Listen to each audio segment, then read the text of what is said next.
chilly temperatures and a possibility of rain will greet two teams headed in opposite directions. The surging 3-2 Cowboys against the slumping 1-4 Packers.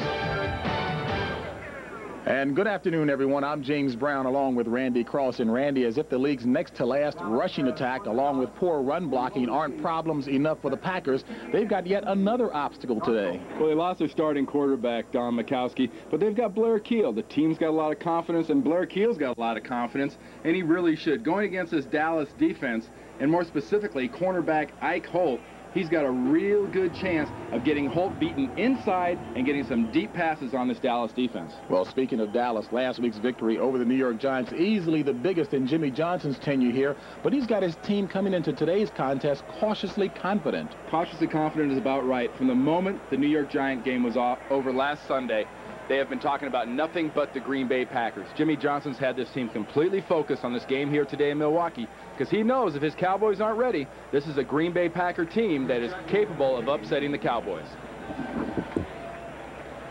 The Cowboys have won the coin toss and have elected to receive. Chris Jackie, third-year place kicker out of Texas El Paso, will do the kicking off for the Packers. And back deep, among others, James Dixon, the second leading kickoff returner in the National Football Conference.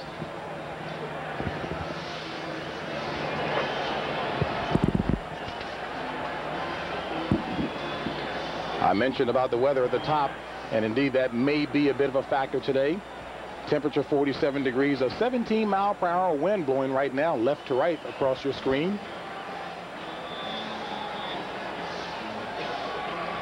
I think we'll see this infield here in Milwaukee being more of a factor, James, than the weather or the wind. And we're underway. At his own 7, Dixon. Trying to turn the corner, no room, fumble. And we'll wait the official signal, and it looks like Dallas did recover. Scott Stevens with the big hit that time, but Dallas did recover. Troy Aikman, third-year quarterback out of UCLA, having a fine season at the helm for the Cowboys. The offensive line of note there, Alan Weingrad, moving in place of the injured Mark Tuanay. Tuanay, the best pass-blocking lineman for the Cowboys. Backs Emmitt Smith, Darrell Johnston, fullback, and the receivers, Wright and Irvin. So the Cowboys will open up at their own 15. 1st and 10. Smith, the lone back. Wright in motion. Play action. Aikman complete to Johnston, and Johnston has the first down plus about 5. Cowboys opening up nicely against the defense of the Packers. And the quarterback of that Green Bay Packer defense is free safety Chuck Cecil, and they'll be looking to shut down that fullback out of the backfield and tight end Jay Novacek. Up front for the Packers, Sarah Tuaolo at nose guard and Robert Brown are very strong run guys. Inside, Brian Noble and Johnny Holland are guys today that will be heavily challenged by a big Dallas Cowboy line. In the backfield, look for the safeties, Cecil and Murphy, to have to support a lot for the run on Emmitt Smith. Out of the I formation, and Smith trying to break loose of the tackle, and Brian Noble goes ahead for 1. Give Noble the credit for tripping him up. We'll bring up a 2nd and 9. Emmitt Smith has run better on grass this year than all of last season, averaging 147 yards on grass. That compares with 77 yards last year as you take a look at Jimmy Johnson in his 3rd year as head coach here. And the maturation not only of Emmitt Smith, but Troy Aikman have made Jimmy Johnson's job on the offensive side of the ball a lot easier. These guys are having great years so far. 2 tight end formation on 2nd and 9. Aikman to Novacek, and Novacek stopped quickly by Mark Murphy after a 4-yard pass play. We'll bring up a 3rd and 5. A lot of blitzes coming in here on Troy Aikman. Get a blitz here, coming up right here at Troy Aikman. Cecil's moving over for protection. Aikman sees it, he reads it, and he dumps this thing off quick. Look at Bryce Pop, 95, just gets bumped. Wide open right there for the tight end Novacek. Murphy gets over to make a tackle. Tommy Agee, the lone back, 3rd and 5, 6 defensive backs for the Packers. Aikman throwing it incomplete. The intended receiver that time was Kelvin Martin. Kmart defended by Jerry Holmes. So 3 and out for the Cowboys, and last on that second series there. And the Cowboys will punt it away. Mike Saxon on to punt. And Visekahema for the Green Bay Packers is looking to have a little bit of a redemption day today after that big fumble last week against the Rams that pretty much cost the Green Bay Packers the game. Visekahema not noted as a fumbler at all. I believe that was only the second in his career as he takes this one from his own 27, and he's driven back. Nice hit applied by Darrell Johnston. Nice special teams coverage by the Packers. Make that the Cowboys. Play here in Milwaukee, no score. As you take a look at today's inactives. The big one there being Don Mikowski, but everybody you see on the screen there is normally a player that the teams count on. Blair Keel getting the starting nod for the Packers in place of the injured Don Mikowski. Keel making only his 3rd start career-wise.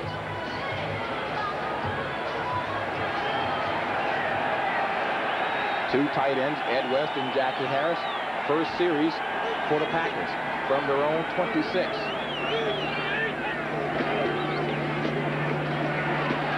And Woodside taking it up near the 30. And the offensive line that's been under a lot of heat for poor run blocking of note there. Billy Ard making his 2nd career start at left tackle in place of the injured Ken Rutgers.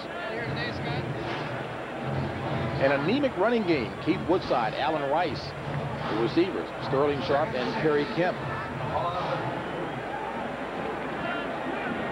2nd and 6, all at the 30.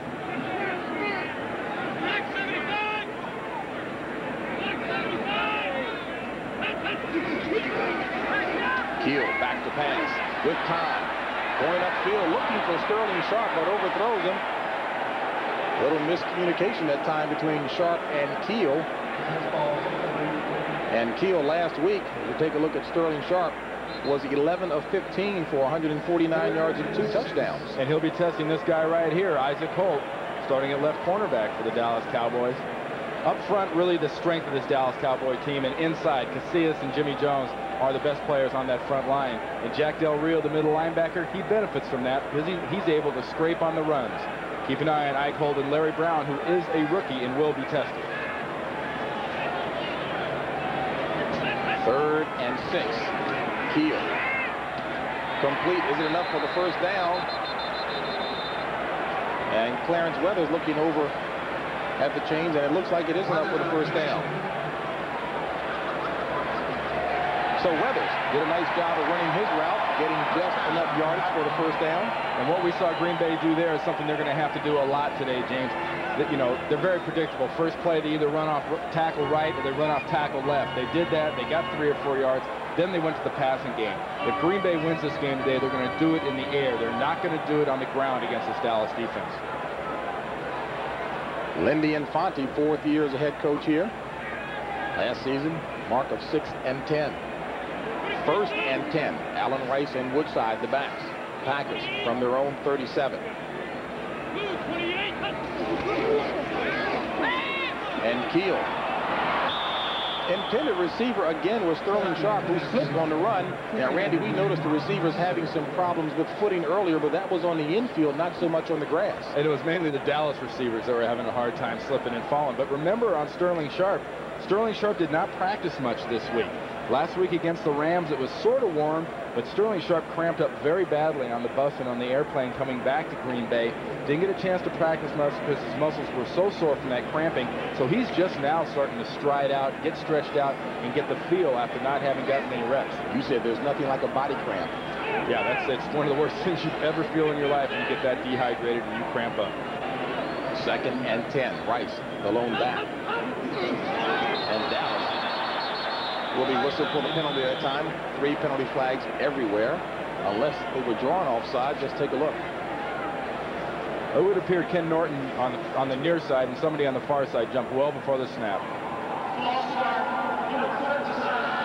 Prior to the snap, still 2nd down. Stan Kemp, our referee, making a call against Rich Moran, the 7th-year player out of San Diego State. And he can't understand that.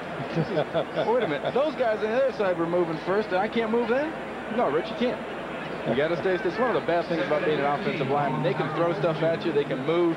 They can do the old flinch thing in your face, and you just got to stay completely calm.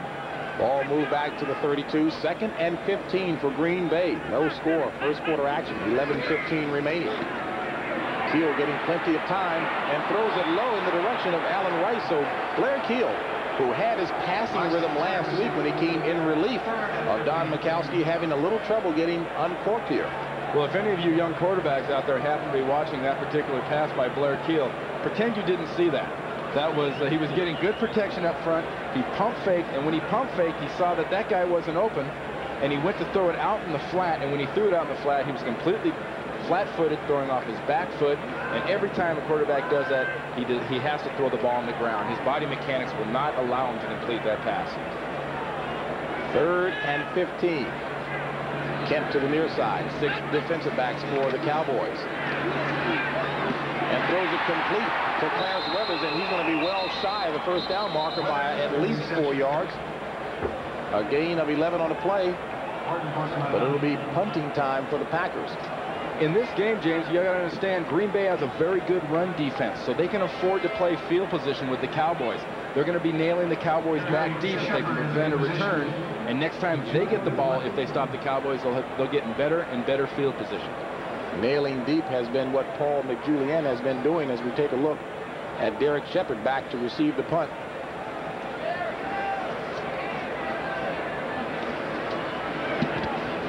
McJulian. High one. Fair catch. Signal.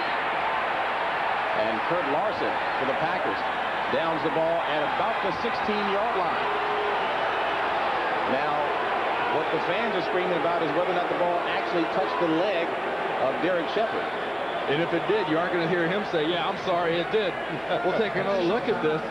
You know, he's fair catching. He doesn't want to catch it. All of a sudden, at the last minute, he realizes the wind has got this thing. Watch it bounce, right? No, it never touched him. It was close enough to make everybody from Dallas a little bit nervous, but it's Green Bay ball. Cowboys luck out on that punt as the ball did not touch Derek Shepard. So the Cowboys will take over at their own 18. Luck not a big factor in terms of where the Cowboys are in the standings. They're playing well. But look at those Giants. They're not playing good, and they've got all sorts of dissension going on in New York. The dreaded unidentified source or a player who asked not to be mentioned. You see that start coming up in the newspapers. I don't care how good your talent is. It's pure dissension. And in the NFC Central, Chicago, nobody's surprised by that, but their record may change today when they meet the Redskins, who I think are going to have a good chance of beating the Bears. Detroit, that is a shock at 4-1, especially if you watch that first game against Washington, where the Redskins shut them out 45-0. Green Bay's defense nearly shut out Emmitt Smith. A gain of 1 brings up a 2nd and 9. Aikman back to pass. And Aikman throws in the direction of Jay Novacek, but again, Randy, we were talking about the footing, and a little surprising, you were down on the field prior to the game. Did the grass look to be that slippery? The one thing about the field here in Milwaukee that is different, the grass is a little bit longer than your normal field. A lot of that has to do with baseball, but it is not wet. It was covered the last couple of days when it was raining here, so there's no real excuse outside of the fact that, you know, Cowboys, they only practice on grass. They don't play on. There's that wonderful infield. Isn't that great? Believe me, you land on that, you leave skin on that infield. That hurts. I'd imagine so. And in defense of some of the receivers, it did drizzle slightly before the game here. On 3rd and 9. Aikman pressure from Pop. Incomplete. Flag on the play. I think we're going to have a little illegal contact downfield on the Green Bay Packer defense, James. Ball was thrown in the direction of Kelvin Martin. One thing to remember, though, after the quarterback leaves the pocket, you can't have contact with the receiver. So it's a matter of when that contact occurred. Did it occur while Aikman was still in the pocket or after he had already scrambled? Well, they want to get over where there aren't any players. And I got news for you guys. The players are going to follow wherever you go. They want that last say, that little input that might make a difference. We'll find out if it did. Holding, number 25, defense, automatic first down. And that's Benny Clark, #1 draft choice for the Packers, a rookie out of Ohio State. Well, you can make contact downfield, but, you know, Vinny, you're a rookie in Ohio State. Maybe in the Big Ten you can hold him downfield, but you can't hold him.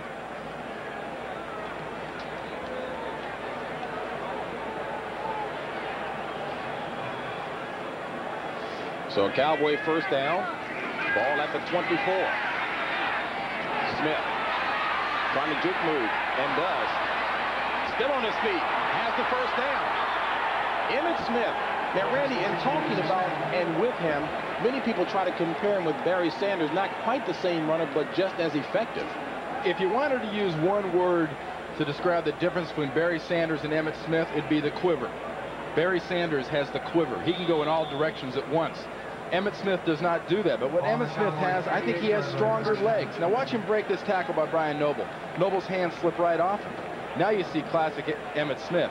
He cannot be arm tackled. You have got to grab him. If you get him high, you better get him hard.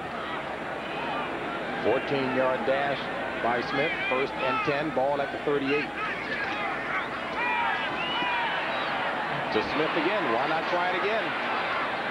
Not quite the same results. Smith maybe 2 yards on the play. Tackled by Scott Stevens. That was basically the same play twice in a row, James. The difference was the tackling. The first time he broke the tackle. This time he didn't. The Green Bay Packer defense is not always a great defense to try to go back to the well on twice in a row real quick. A lot because of their talent, but mainly because their defensive coordinator, Hank Bulla. He learns too quick, and he has seen everything. He adjusts in an instant. The mad scientist. Robert Brown out, Sean Patterson in at right end for the Packers. 2nd and 8.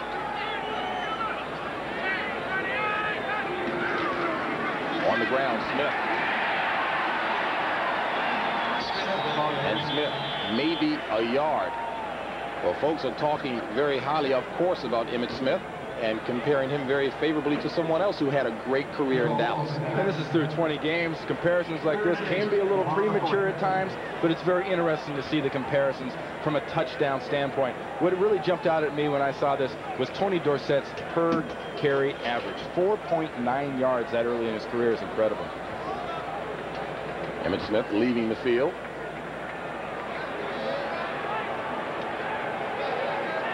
Tommy Agee, the back. 3rd and 7. Cowboy go-to guy is Michael Irvin. Novacek with a good block. Thrown in the direction of Michael Irvin, and again, yet another slip by a Cowboy receiver. Ball was thrown right there. Irvin was heading in that direction, but again, another foot slip. It's hard to tell right here if this is excellent defense. Great stance by Vinnie Clark right there. Working against Irvin. Look at that push-off. That would have been a completion. I'm surprised it wasn't a penalty because that was blatant pushing off by the receiver, Michael Irvin there. But that slip made that not a completion. Instead, Mike Saxon comes on to punt, 7th-year player out of San Diego State. Vi Sikahema back to receive. Sikahema back at his own 20. Nearly blocked that time by Walter Dean. Sikahema from his own 21. And gets it across the 25 to about the 27-yard line as Michael Saxon gets up limping, wondering why no flag. And there's an official timeout on the field. Let's watch this one more time. Remember, was he blocked into him? Here's the run. They must have ruled that he was blocked into him, or that he hung that leg out a little too long. The ref ignored the contact. Packers ball at their own 27. 7:42 remaining in the first quarter. No score. Blair Keel, that quarterback, looking for Sterling Sharp again. Low throw, and they say he trapped it. Incomplete. So it's apparent that Keel wants to get Sharp in the game early. But, Randy, you think Mike Saxon might have had a good complaint? I don't think there is any doubt about it, James. This is blatant roughing the kicker, and they don't catch it. Look at Dean, 42 on the end of the line here. Gap will open up. He'll come right through here, and we're going to stop it right at the contact with the kicker. He is not touched. He is not blocked. He runs it right into Saxon's leg clean. Watch this. He lays out. I don't know. I mean, it doesn't take an IBM troubleshooter to figure that one out. I mean, that was roughing the kicker. He must have been asleep about to call that one. IBM troubleshooter. Flag on a play as Keel goes up top for Sharp. And he drops the ball.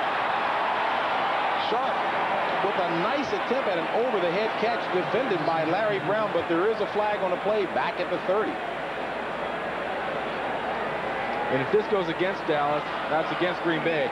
I was going to say, if this goes against Dallas, that was a fabulous play by Brown, because that ball was caught by Sterling Sharp and it was stripped out by Brown. Speaking of Larry Brown, Jimmy Johnson had nothing but positives to say about this young man.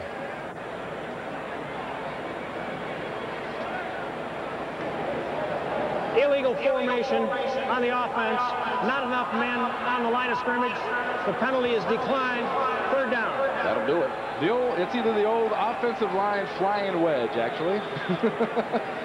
Here, let's see it one more time. Watch this. Over the shoulder. Good concentration. But watch the hands of Brown. Look at that. He bats that thing right out because that was a catch. There were 2 feet down inbounds.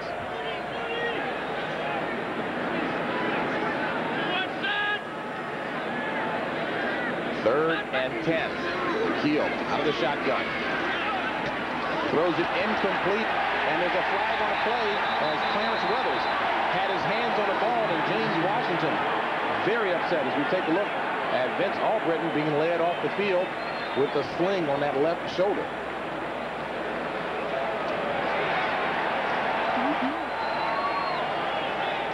And Washington obviously doesn't agree, but I think they were all over the receiver on that one. That was an easy call. Pass interference, number 45 on the defense. Automatic first down. Manny Hendricks makes the error and heads off the field. Let's watch it one more time. Blair Keel in the pocket, zips this thing. Probably was not a catchable ball, but what the call was that Hendricks was making contact with Weathers from behind before the ball got there, and he was. Ball marked at the 37 of Green Bay, 1st and 10, 7:28 remaining, no score. Quick out to Woodside, and a quick hit applied by Isaac Hope. And Hope was not the 10 to 15 yards off we had grown accustomed to seeing him. Not as much as you'd think. They do play soft, but I tell you what, you got to listen here. They play soft, guys filling up, Holt's having a hard time. Why don't we listen to what this contact sounds like, because Blair Keel thinks he's got an easy play. That's called getting a face full right now, Mr. Woodside. Face full. 2nd and 7. I guess that was a birthday hit applied by Hope. 29th birthday yesterday.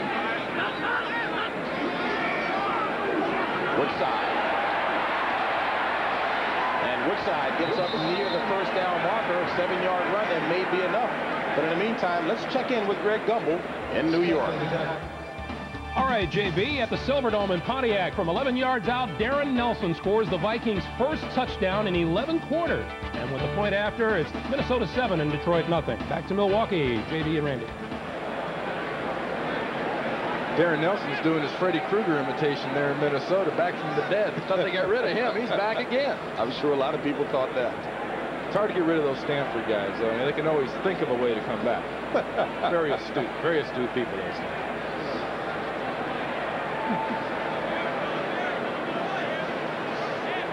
Well, I tell you what, if that's not a first down, it's by the width of an ant's, shall we say, leg, huh? I always kind of laugh when they do those measurements like that. You know, they keep stretching. That chain is metal. It's not going to stretch out any further. Just put the sucker down, and let's see if it's a first down or not. But last week, we saw them actually tilt the ball forward. Reports to an eligible position. So Lindy Infante looks at a 3rd and, well, we'll call it an inch. In this situation, your best running back is your quarterback. The tackles will be pinching on defense, but they should be able to get this much. Dean and Workman. Workman the tailback in the eye. And it's Workman. And Workman has it. So Vince Workman, with the handoff, gives the Packers a first down. Packers trying to break a scoreless first quarter trend that has plagued them since December 22nd of last year. Last game they scored a touchdown in the first quarter. And December 30th when they had a field goal in the first quarter. A lot of their problems, too, have been not only turnovers, James. They've had touchdowns called back by penalties. They've had balls dropped. If anything wrong could go wrong so far for the Dallas Cowboys, they know their defense can stop the Dallas running game, or they hope it can. So far it has, and Green Bay's field position has improved little by little each time they've gotten the ball. Sterling Sharp to the far side. Rice, the lone back. Keel finally connects with Sterling Sharp for the first down. And with that reception, Sterling Sharp keeps his consecutive game reception streak alive at 45. I don't think I've ever talked to a wide receiver that's more concerned about a consecutive game reception streak that is so short. I mean, it's only 45 games. What's he got, about 150 to catch larger? One more time from the end zone. Blair's getting the blitz, and he steps up. What we're seeing is something that we weren't expecting, to be perfectly honest with you, ladies and gentlemen. The Green Bay Packers are testing the rookie Brown, and they have left Isaac Holt alone on the other side, unlike the previous 5 opponents of the Cowboys. Packers in Cowboys territory. Ball at the 36. First and 10. This is Rice. Flag on the play. And Randy with the good eyes, signaling that it's a holding call. Somebody had a little too good a grasp of their technique on that last play, I believe, in the offensive line. Too good a grasp, huh? Yeah.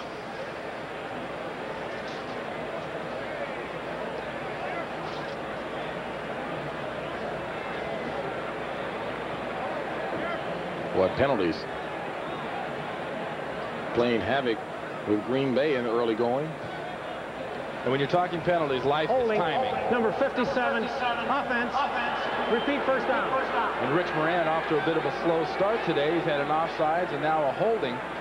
But these penalties that come against the Packers, no penalty comes at a good time. But for the Packers, their penalties come at terrible times. That was a bad time. And they get a lot of their penalties in the first quarter. And as a result, how many points have they scored in the first quarter? The old goose egg. Zippo, third penalty in the first quarter. Blair Keel, 4 of 9 for 36 yards. First and 20. To Woodside. Woodside pushed out of bounds at the 39. I'll make that the 41. Isaac Holt pushing him out. Pick up a 5 on the play.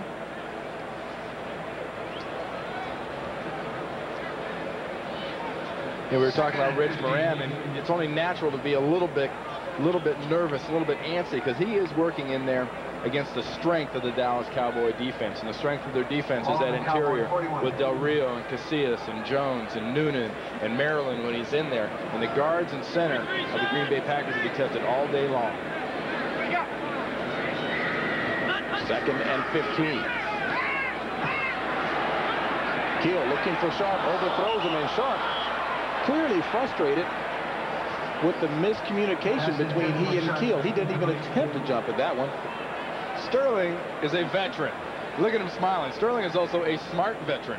When you see a ball up there 8-9 feet over your head, why jump? Jerry Rice found out last week against the Los Angeles Raiders why you don't jump for balls like that, because when you come down, it's usually on the back of your neck, and things like that really hurt. So hey, Sterling didn't bother. Smart move, huh? All right. Third and 15. He's probably telling Blair, though, if you're going to throw it away, don't throw it away in my direction. Keep it low. Third and 15 from the 41. And Keel throws it momentarily complete to Perry Kemp, who was anticipating the hit, and Isaac Holt obliged him. Very nice play by Isaac Holt, and he's doing what he told us yesterday when we talked to him. He says, hey, I've got to go back to my game. If I gamble and I get beat, that's okay by my standards, but I gotta be aggressive. And here is a nice aggressive play. Look at him coming up there on Kemp. If Kemp would have caught that ball, Isaac Holt would have found a way to either strip it or knock it out. Yeah, let's give Holt some credit. Looking aggressive and good in the early going, and boy, has he been burned all season long. Since the second game of the season against the Redskins was the start of the slide. Paul McJulian on to punt for the Packers. Good high one. And Horton lets it drop. There is a flag on the play back at about the 44-yard line. Where they drop that flag, James, that's got to be a legal man downfield on the punting team.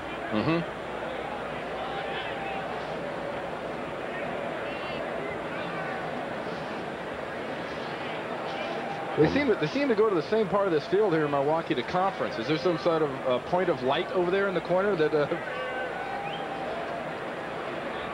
I guess it's got the conference room marker headed in that direction or pointed in that direction. And Infante obviously not pleased with the foul-ups on the part of his team. Illegal formation on the kicking team. Not enough men on the line of scrimmage. The penalty is declined. And that's just the guys next to the center weren't lined up close enough to the ball. That's a very simple thing.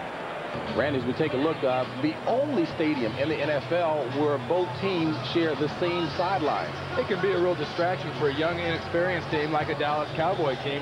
They're not used to it. Dave Wanstead, the defensive coordinator for the Cowboys, says we're kind of worried about our players treating this almost like a preseason game with a festival atmosphere in a baseball stadium. 1st and 10 for the Cowboys. Pitch back to Smith. And Smith ahead for maybe 3 yards. Well, before that carry, Emmitt Smith had 3 carries for 3 yards. He's going against the best rushing defense in the NFL. They're averaging 2.5 yards per carry against them. And we also saw early Dallas recognizing that, trying to flip the ball out to Emmitt Smith, out in the flanks, trying to get him outside and use him so he doesn't have to batter him up front.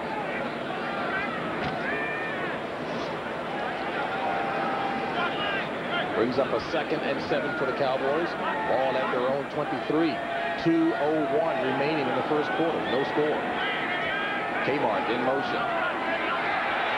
And the pressure was on, but complete to Irvin, and Irvin has the first down and gets up near the 45. Mark Murphy running them out of bounds, but boy, Troy Aikman has shown all along throughout his young career that he will stand there and take the hit in order to get rid of the ball. You know, kind of like a heavyweight boxer, he can take a hit. Watch Murphy come right. Oh, that's Matt Brock, not Murphy, came right up the middle and put a spanking on him. Now here comes Murphy to make the tackle on Michael Irvin to push him out of bounds. Great job by Troy, though. Troy is the kind of quarterback that has so much confidence in his own ability and so much guts and stamina. He will stand there and take hits. I don't think more than 1 or 2 other quarterbacks in this league will do. Confidence certainly describes the picture you just saw there, the one of Michael Irvin. 1st and 10. And complete to Novacek. And Novacek has yet another first down for the Cowboys, so Troy Aikman marching the team nicely. And in the normal Dallas Cowboy offense, according to offensive coordinator Norv Turner, the tight end is a checkoff guy. He's your second guy if your receiver's not open. If your back's out in the flat, you want to throw it to him and he's covered, you go to your tight end guy. He says, today, watch us get Novacek. We're going to split him out wide. We're going to start expanding his role in this offense. And they got him outside wide. There's Norv Turner on the left side there with his chewing on his fingernails there nervously. But they want to do that so they can use a nickel look on 2nd and 1st down. Alfredo Roberts, Jay Novacek, 2 tight end formation here. And Smith picking his hole, heading to the outside. And gets slightly past Scott Stephen and dragged down by Scott Stephen. But an 8-yard scamper by Emmitt Smith. You know, you talked about the tight ends. And if Sterling Sharp is concerned about consecutive game receptions, Novacek 25 consecutive games, and he leads all tight ends in the NFC with receptions. And one thing Novacek can also do is run block very effectively, especially on the backside of a play where we saw that last play. Emmitt Smith, the run was going weak, but the backside blocking was so good that Emmitt Smith is able to get about 2 or 3 steps into his run, and in the corner of his eye, he sees that opening backside, and he takes it. Well, that's the end of the first quarter, and Green Bay again scoreless in the first quarter. The skyline, downtown Milwaukee. Realize the tallest building in downtown Milwaukee, I'm told, is 42 stories. But you can see Waukegan from there. Not quite the 110 or so of the Empire State Building, but nonetheless tall. 2nd and 2 for the Cowboys. Ball at the 36.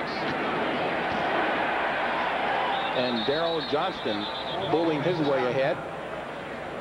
The Dallas Cowboys right now are finding out why the Green Bay defense is only giving up 2.5 yards per rush on an average. They're trying to test the inside of this Packer defense. That's not the place to do it. Brian Noble's inside there. Asara Tuaolo is in there. Holland's in there. You got to get outside on this defense. Stretch him a little bit laterally before you try to get up inside. Reports to an eligible And Johnston only a yard gained on the play. Will bring up a 3rd and 1. Alan Beingrad, the eligible receiver here. Novacek in motion. On the ground again as Smith tries to go up top. Did he have enough?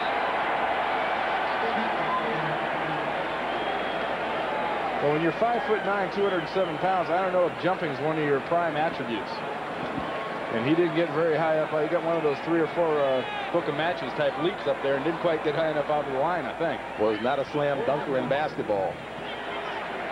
And Smith is going to be shy of the first down marker by about a half a yard maybe. So we'll call it 4th and 1. And Jimmy Johnson's going to go for it here.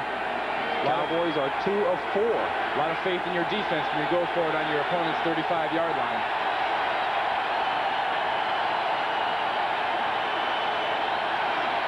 Smith. I don't know. He didn't get it.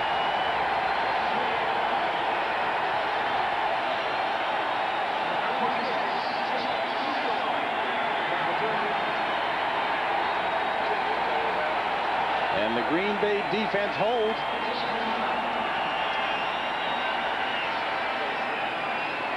Right in here is where the Dallas Cowboys are going to test the Green Bay Packers.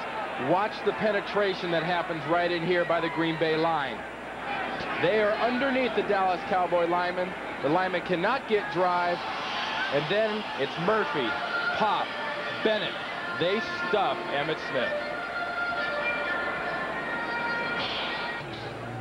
No score here in the second quarter. No score, that is. If you take a look at the passing yards of Dallas and Green Bay, Mikowski, of course, you know, is inactive today.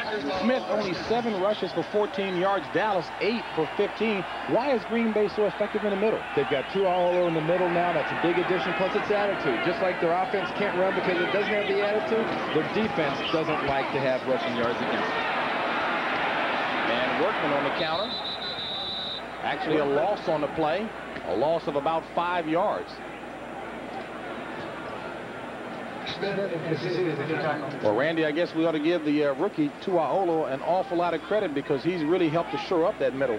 Well, what he's done, they've had in the past, they've had Bob Nelson in there, who was a real good two-gap kind of a guy that just sort of stuffed things. But the addition of Tuaolo, not only with the strength that he has, but he has the lateral quickness to get in there and really disrupt plays.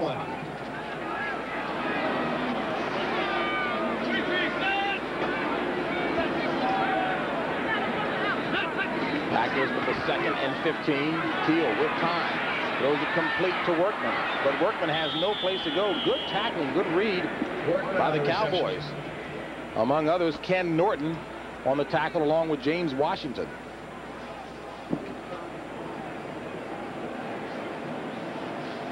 Let's take another look at it right here. Look at the line. They're not selling this as the run as hard as they should, and they get stuffed. They should be lower. The pads of the Packers are well underneath the Dallas Cowboy offensive lineman pads. 3rd and 14. Sharp and Wilson to the near side. Kemp to the far side. 4 wide receivers for the Packers.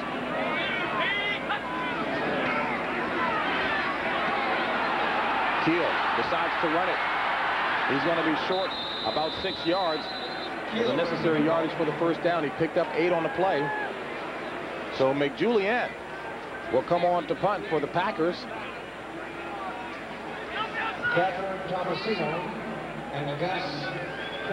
And Shepard back to receive for the Cowboys. Last week, Blair Keel was the leading rusher for the Green Bay Packers. Not a good sign when you're talking about trying to run the ball when your quarterback has to scramble to make yards on the ground. Matter of fact, he had the longest run last week. And McJulian somehow concentrated through the pressure. Fair catch at the 19 by Shepard. So the Cowboys will come out and give it a shot at their own 19. Empty, very apropos. Thompson led the first 2 weeks for the Packers. He's on IR. Since then, it's been 2 quarterbacks and Alan Rice, a backup fullback. And Rice, with 89 yards, came into this game as the leading rusher for the Green Bay Packers. And guess who it is today? Keith Woodside, 2 rushes for only 10 yards. 1st and 10. Cowboys at their own 20. Smith Nowhere to run. Nowhere to hide.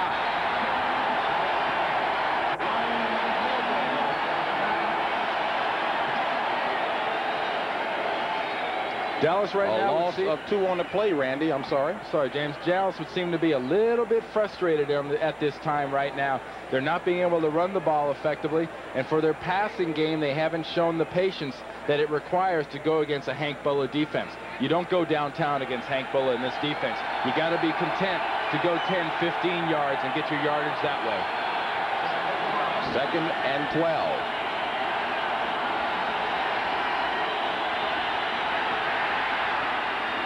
Complete to Johnston, and Johnston up near the first down marker, looks to have enough for the first down, and he does. Johnny Holland pushing him out of bounds. That's the very kind of thing they're going to have to do. They're going to have to go to their fullback and halfback out of the backfield. They're going to have to go to their tight end and their receivers coming underneath, because Hank Bulla's got this kind of 3 deep zone working right now, where Mark Murphy is basically a 4th linebacker, and he's up there in position to support every single time. They're going to have to go away from the run for a while and make this defense loosen up by throwing against it. And Troy Aikman has no problems in spreading the ball around. No, not at all. He will get this ball to every receiver possible. From the 30, 1st and 10. Smith.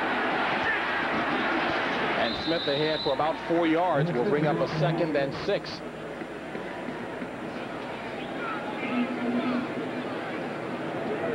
Packers actually lead this series 10-5. One of only 6 clubs in NFL history with a winning record against the Cowboys. Last time Dallas played here back in 1980. And as far as playing here in Milwaukee, the teams have split 4 games played here. Dallas winning the last 2, 1978 and 1980.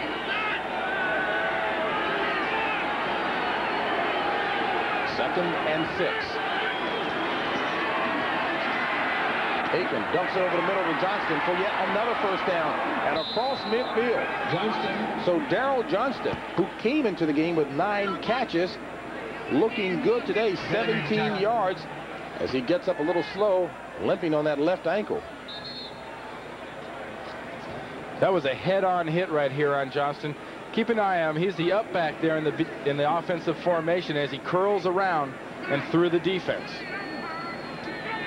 Watch him come around. Norv Turner and this offense have decided, if you want to take our tight end and our receiver away, we'll go to our fullback. But watch the hit right there as he goes down with that ankle tackle. It would appear he might have twisted that ankle a little bit.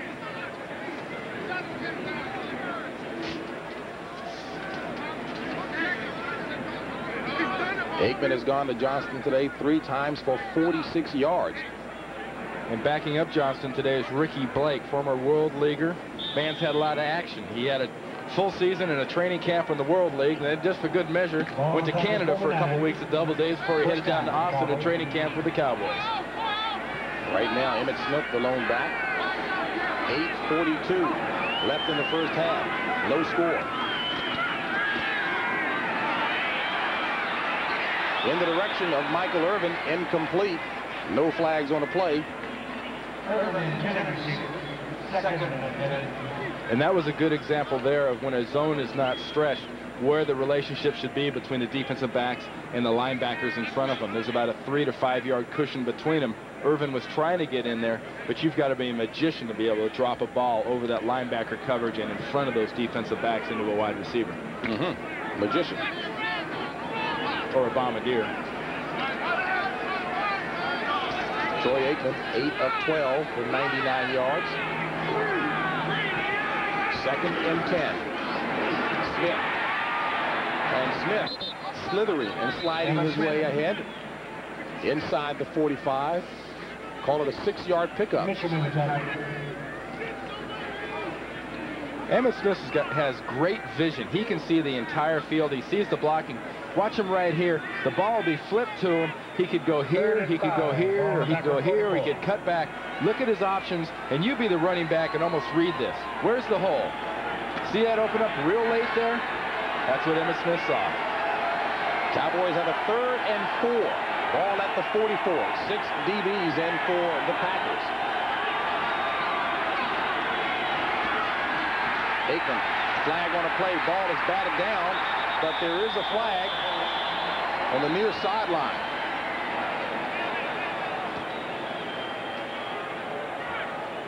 That went down fast enough. Has to be encroachment. Yep. It's usually a linebacker or a defensive end, and their enthusiasm to line up as close to the ball as possible. They line up in that neutral zone of the football.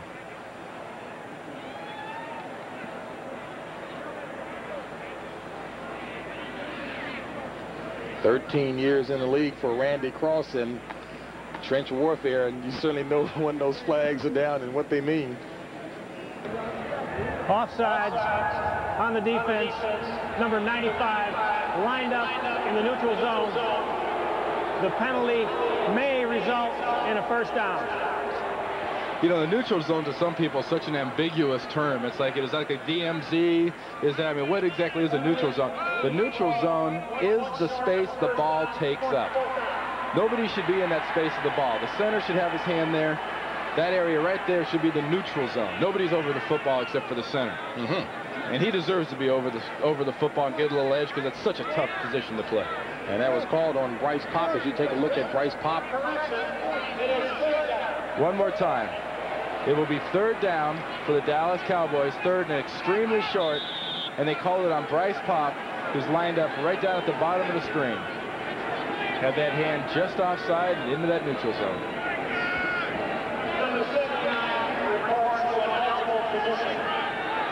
And 79, eligible receiver Eric Williams, a rookie out of Central State in Ohio. That's all kinds of tight end. 3rd and inches to Novacek, and he has plenty to spare with the first down. So Novacek taking it inside the 30 to about the 29 of Green Bay. 7:42 remaining in the first half. And that was the kind of play. Watch all the action go away. The defense bites quickly on this handoff. The play action fake to Emmitt Smith. And the tight end does a quick drag from his original position. Novacek coming in motion. That was an easy one. You see the 49ers use that play a lot with Jerry Rice down in the goal line situation where they'll bring him in motion and drag him right in front of the defensive backs. The defensive backs have to make a decision. Do I want to come up and risk making a tackle and missing it? Or do I keep the ball in front of me and give up the first down? 1st and 10 from the 29 of Green Bay. Aikman pumps. Quick out to Emmitt Smith, and Emmitt loses his footing. A loss of 3 on the play. And Brian Noble on the stop. We're live at Milwaukee County Stadium. Southeastern part of the state. James Brown along with Randy Cross. A scoreless ball game with 7:02 remaining in the first half. And what we've seen so far, James, has been an inspired Packer defense really coming here today to play some football against a Dallas Cowboy team that seems a little bit ineffective, not quite firing. Maybe some of the worries of Jimmy Johnson and Norv Turner and the rest of the coaching staff for the Dallas Cowboys was well-founded because this team just looks a little bit flat so far today. 2nd and 13, ball at the 32. Aikman looking for Irvin, has him for the first down. Did he hold it long enough? And it looks as if he did. Jerry Holmes providing the coverage. This guy is something. Michael Irvin has got a personality, and he's got enough personality for this entire offense. Look at him working against Holmes. He knows I've got to get exactly to a spot in this defense, and Troy will get me the ball. You saw Novacek in the original play. He's jumping up trying to grab it. The defensive back's trying to bat it. But Michael Irvin told us yesterday, I run the spots in this offense. Norv Turner's offense is perfectly suited for our talent. 1st and 10 from the 17. Dallas threatening in the red zone. Out to Smith. And Smith, little juke move. A couple of yards picked up, stopped by Johnny Holland. And what has Dallas done inside the red zone this year? It hasn't been their strength. You wouldn't say they're a team that has dominated inside the 20 so far. They have turned the ball over a couple times. But the one part of the stat to look at is they've gotten in there 12 times. 7 times they've come away with 6 points. That is significant. We get a chance later on, if the Green Bay Packer offense gets in there, we'll see something completely different right here. Look at this. Field goals. 8 field goals inside the 20. That is pathetic. Smith getting down near the 12, a 4-yard pickup by Emmitt Smith. John Madden mentioned on the NFL Today show about teams getting more conservative inside the red zone. You buy that as well? I don't really. You know, there's still the Mike Holmgrens, and there's still the Norv Turners, and there's still the guys that want to do it. You know, John's seen the Giants, and John's seen the Redskins, and John's seen the Bears and whatnot, and those are teams that just by their basic nature and makeup of their coaching staffs are not risk takers. I don't think it's something that is widespread around the league. If anything, I think the more interesting and exciting teams are willing to take chances down here. 3rd and Agee in motion. Flag on the play. Complete across the middle to Alfredo Roberts. But there is a flag on the play. That'll be 4th down. I tell you, with those 3 tight ends, Novacek and Awal and Roberts, the Cowboys might have the best trio in the NFL. Against the Cowboys. Well, I think right here you got to decline this penalty and make Dallas kick a field goal. 4:23 remaining. Dallas trying to get on the score first. Both teams with their full complement of timeouts, 3 apiece. You know, Troy Aikman and company is just a little bit too dangerous to give them another 3rd down shot. He's got the Irvins, he's got the Wrights, he's got the Smiths. Too many tools. You decline this penalty and you make it 4th down. Illegal shift. 2 men moving on the offense. Repeat 3rd down. Ooh, I completely disagree with that. I think this is a mistake by the Green Bay Packers. You have got to get inside and to take that thing, decline the penalty, and make them kick a field goal. This is hardly outside of Willis's range. Even if they kick this thing, it's like a 34-yarder. This is playing with fire right now for Green Bay. 3rd and 10 from the 17 for the Cowboys. Aikman looking right, throws it incomplete off the hand of Michael Irvin. It looked like his principal receiver was Jay Novacek, and again, that slippery footing. Novacek went down. Irvin came into the picture and tried to get it. Well, we talked about it being an offense that's based on positioning and based on receivers getting to a spot. I agree with you. I think Irvin was not the main receiver on that play. He was trying to get the ball to Novacek, and Irvin batted it down. That's why you saw that reaction of Irvin jumping up and down. He knew he wasn't supposed to touch that ball. Ken Willis coming on to attempt a 35-yard field goal. The birthday boy celebrating his 25th birthday. Just a puppy, huh, Randy? A mere sapling.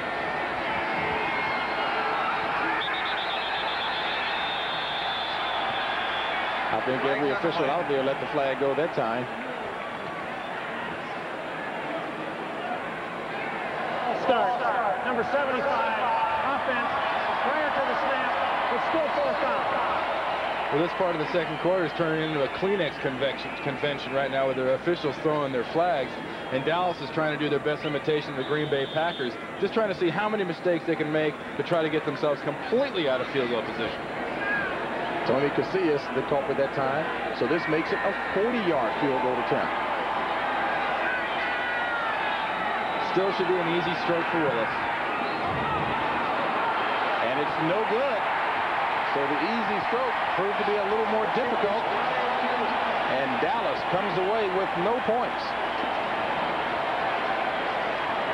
A 13-play Dallas drive, 58 yards, and the Cowboys come away empty-handed, and we still have no score here in the first half. 3:50 left in the first half of play. The Green Bay Packers got lucky there. They dodged a major bullet, maybe even a howitzer on that one. To decline that penalty, give Troy Aikman and that offense another chance. The Dallas Cowboys cooperated and pushed themselves out of a scoring opportunity right there. So the Pack takes over at its own 22.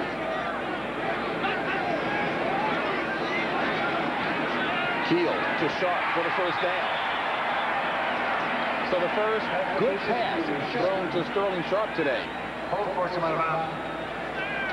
Postseason play begins Tuesday night right here on CBS with the ALCS between the Blue Jays and the Twins starting at 8:30 Eastern. On Wednesday at 3 o'clock Eastern, it's Game 2 of the American League Championship Series. And at 8:30, it's Game 1 of the National League Championship Series between the Pirates and the Braves. Remember, the entire baseball postseason is right here on CBS. 1st and 10. Ball at the 33. 3 wideouts in for the Packers. And Keel, grabbed momentarily, still gets rid of it. And Casillas was back there inside of Keel's skull. Well, he was at least inside of his shirt. They had a blitz coming in from the inside. Appeared to be one of the safeties coming in the middle. And they just get all over Blair Keel. And it was a good example right here of the new rule about the quarterbacks. Can you get the quarterback? Can you grab him? And then is it all right? Watch this. It used to be in the grasp. He's in the grasp right here. He's got him by the leg. Vincent Smith does, 57. Last year, that had been a sack. This year, he does not have control and is not threatened by another player.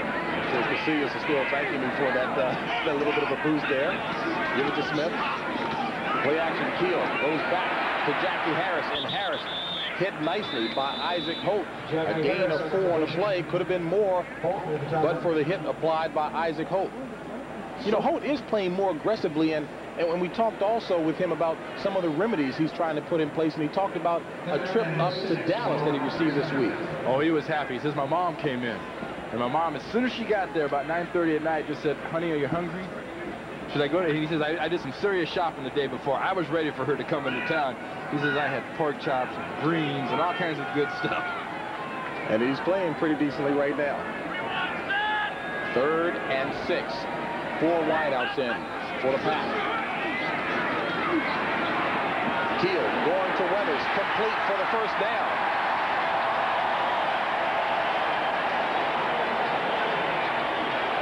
Weathers turned Robert Williams around. Ball at the 42 of Dallas. Good job by Blair Keel, because Ray Horton, number 20, on the right side of the screen, is up showing blitz. The Dallas Cowboys come back into a 3-deep zone, and they just gets Clarence Weathers. Get a little slip out there on the corner by Isaac Holt, and that's what opened up Clarence Weathers, who got 2 feet down for the catch. Nice drag by the shoes. 1st and 10. Ball at the 42. 2:15 remaining in the first half. No score. Keel intended for Sterling Sharp. Sharp went to the sideline. Keel threw to the inside. Isaac Holt on the coverage. We're talking about the Dallas Cowboys offense being one where they throw to a spot and the receiver should be there. Well, Blair Keel got a blitz from Kenny Norton and Vincent Smith, and the tackles on the inside got free on him there. He saw nothing but white jerseys, and he threw that ball to a spot where he just hoped there was somebody in a green shirt. He said, I guess you could say he admires Troy Aikman, but not that much, how to take the hits. No. Blair at 6 foot and about 200 pounds is not the guy you want to get pounded on too often. And he wants you to get that half inch in there, 6 feet, a half inch. I'd have to see it to believe it. 2nd and 10. Rice, the lone back. Picked off by Horton.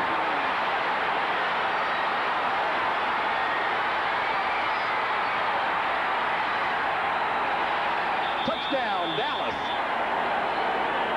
2nd touchdown in 2 weeks. Horton, a 65-yard interception return for the first score of the game. And boy, did you see him grab Larry Brown and say, let me use you as a boost to get ahead? That in bike racing, that's called drafting, isn't it, James? You did the Tour DuPont. You draft that guy in front of you, you grab him, and you pull by with that draft. That's what he did.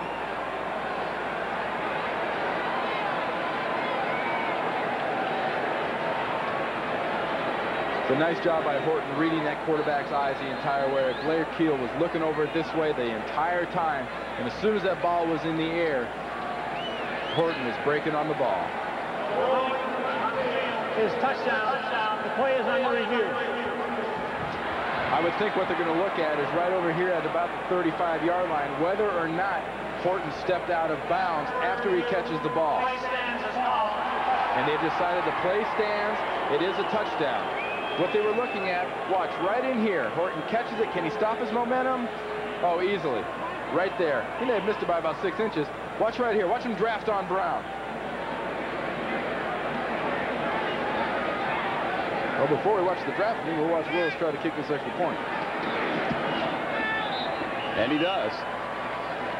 A 65-yard interception return for a score. Dallas on the board. The ball isn't thrown. Look at him breaking. He's breaking now before the ball is ever in the air. He knows exactly where that ball's going. Now, if you want to have a little fun here, Brown, 24, will take some grief about not being able to outrun a safety when he's a cornerback. Little drafting, grabs him by, pulls him through, makes a block, but he almost got run over by a guy trying to run for a touchdown. Brown not quite big enough, I guess, Horton thought, at only 184 pounds. So Willis will kick off for the Cowboys. Something he's been doing very well this year. And Sikahema, touchback, brings it out to the 20. Coming up on the NFL Today Dockers halftime report, Greg and Terry will have all the scores, highlights, and latest information from around the league. And Andrea Joyce will check in with the newly crowned National League West Division champion, Atlanta Braves, as they get set for the National League Championship Series. Coming up, it's all right here on CBS. Both teams with their full complement of timeouts. You know, Ray Horton, ninth-year player out of Washington, is in the final year of his contract. And with that fumble recovery for a touchdown last week, interception return for a touchdown this week, not a bad way to go into contract negotiations. Well, we talked about Isaac Holt and life being timing, and by the same token, timing is very, very good so far for Horton. But it's early. It's kind of like getting your birdie on the fourth hole of 18. It's early. Keel, incomplete attempted pass to Perry Kemp. 1:49 left in the first half of play. And so far, they've tried to test Isaac Holt, and so far, he's passed with flying colors on this test. He really has played very effectively in this. Welcome back to our New York studio, everyone. The Atlanta Braves in a single season. Wrestling In Atlanta. The city of Atlanta woke up this morning clearly enjoying the Braves' newfound worst-to-first status. They say not quite. Holt, boy, would that have been a nice ego boost. Now, wait a minute. One official signaled no, and they're having a conference about it. And that guy right there, number 10, they just made a Blair Keel sandwich at about the 10-yard line there for the Green Bay Packers. Daniel Stubbs, your old guy, applying the heat on Keel. His reception, the catch is good. Now you talk about a break going Holt's way. That's great. You know, Isaac Holt made a comment. He says, you know, my grandfather told me something a long time ago. Even a blind mule finds an ear of corn sometimes. And here is Isaac Holt's ear of corn. He held it. He had it. The ball bounced up a little bit there, but he had that the whole way. All 3 ears of corn this year. Interceptions the Dallas defense have. That man right there, Isaac Holt. You know, and that's the main reason you've got a guy like Holt in the game. He's the guy that's going to make the big plays for you. You got to hang with him. He will be a good player for the rest of this year. Isaac Holt coming on strong. Talk about a nice coming out party.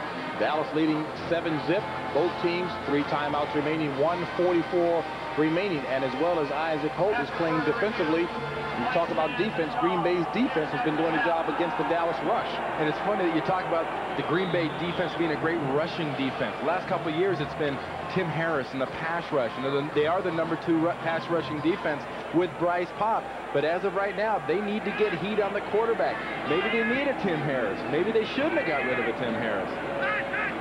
1st and 10. This is Emmitt Smith. Smith trying to find a hole and around the end and nowhere. Nice stretch out. Mark Murphy running him out of bounds. Now you're saying maybe Green Bay should have kept Tim Harris? Well, Pop got off to a good start. The defense got off to a good start. The last couple of weeks, though, we did the game last week with the LA Rams. So far today against Troy Aikman, the only way they've gotten heat on Troy Aikman and a hit on Troy Aikman has been with a safety or a linebacker blitzing. It has not been with a defensive lineman or a guy that lines up as an end in the defense. I think they missed that pure pass rush ability of a Tim Harris here in Green Bay. 2nd and 10 for the Cowboys. Aikman complete to Novacek, and Novacek for the first down. Dragged down from behind by Roland Mitchell. Now, I don't think anybody would certainly compare Bryce Pop athletically to Tim Harris. So do you think it's the system that's benefiting Bryce Pop? The system's worked quite a bit. I mean, he's also a hard worker. He's got a good low move and a lot of good things. But this is a situation in a ball game, you need a big gun. You need a stud pass rusher to make the offense worry about it. Off the fingertips of Michael Irvin, who will be 2nd and 10. Ball at the 28 of Green Bay. About another 5 yards, I would think, and they were in Ken Willis's field goal territory. We know already today he's missed a 40-yarder. So that would mean we have to get Willis down here around the 20-yard line to get into his comfort zone. On the season, the birthday boy does have a 54-yarder, that coming in the first game of the year against Cleveland. And of course, that 54-yarder tied the Dallas club record. 2nd and 10 from the 28. Complete to Irvin. Irvin with the first down. Down to about the 14. A 15-yard pass play. Chuck Cecil on the tackle. And the Packers are lucky Chuck Cecil did get his arms around or just get a shoulder on Irvin on that play, because he definitely would have scored if Cecil would not have brought him down. Come in right here. We saw him push off earlier, but watch him working on Leroy Butler right here and push off the right shoulder of Butler. Right there. Good push-off move by Irvin. He gets through. Now watch Cecil come pouring in here. That was a saving tackle, because Michael Irvin had a clear path to the end zone. I think he would have been able to get by Vinnie Clark and score. So the Cowboys have the ball marked at the 13 of Green Bay with 53 seconds left in the first half. 2 timeouts remaining. This is 1st and 10. Complete, no, incomplete to Novacek, the intended receiver. Murphy on the play. Just a hair behind him, James. He put that ball right about in the armpit, shoulder pad area of Novacek. If he'd have let him out around the numbers a little bit more, Novacek would have been able to catch that ball and turn more upfield. Watch the very end of this right here, and you'll see the ball come in. Aikman zips this thing over. Watch where it hits Novacek. He's got to make that twisting, turning move right there, and it catches him right there on the shoulder pad near the left armpit. Well, Novacek, 6'4", 230, 7th year out of Wyoming. Agile type. North Turner compares it to Pete Holohan he had with the LA Rams. He says he's Holohan with speed. On 2nd and 10. And Aikman gets rid of it. Ryan Noble on top of him. Threw it in the direction of Michael Irvin. I'll tell you, James, the only guy with a chance to catch that one, he was throwing that thing away. We got our cameraman on the cart right down there in the end zone. He was the closest receiver to that football. Maybe an ex-Milwaukee Bucks player by the name of Paul McKeskey at 7'1" might have had a shot at it. Hey, don't talk bad about McKeskey. He's from my old high school. I knew that. Dallas with a 3rd down, coming up 1 of 5 from 3rd down conversions.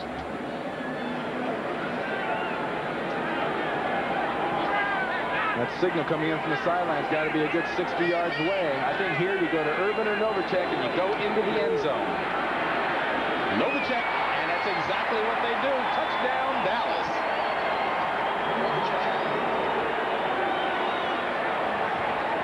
Aikman to Novacek. I wouldn't call that an incredibly conservative call in the red zone. There's an opportunity to go for a 1st down or to go for 6. And Jimmy Johnson, Norv Turner, and Troy Aikman, they decided to heck with a 1st down. Let's take what they're giving us. What they're giving us is a chance for a touchdown. And Novacek takes advantage of it with a nice catch. And Jerry Holmes at only 178, too light to do the job there.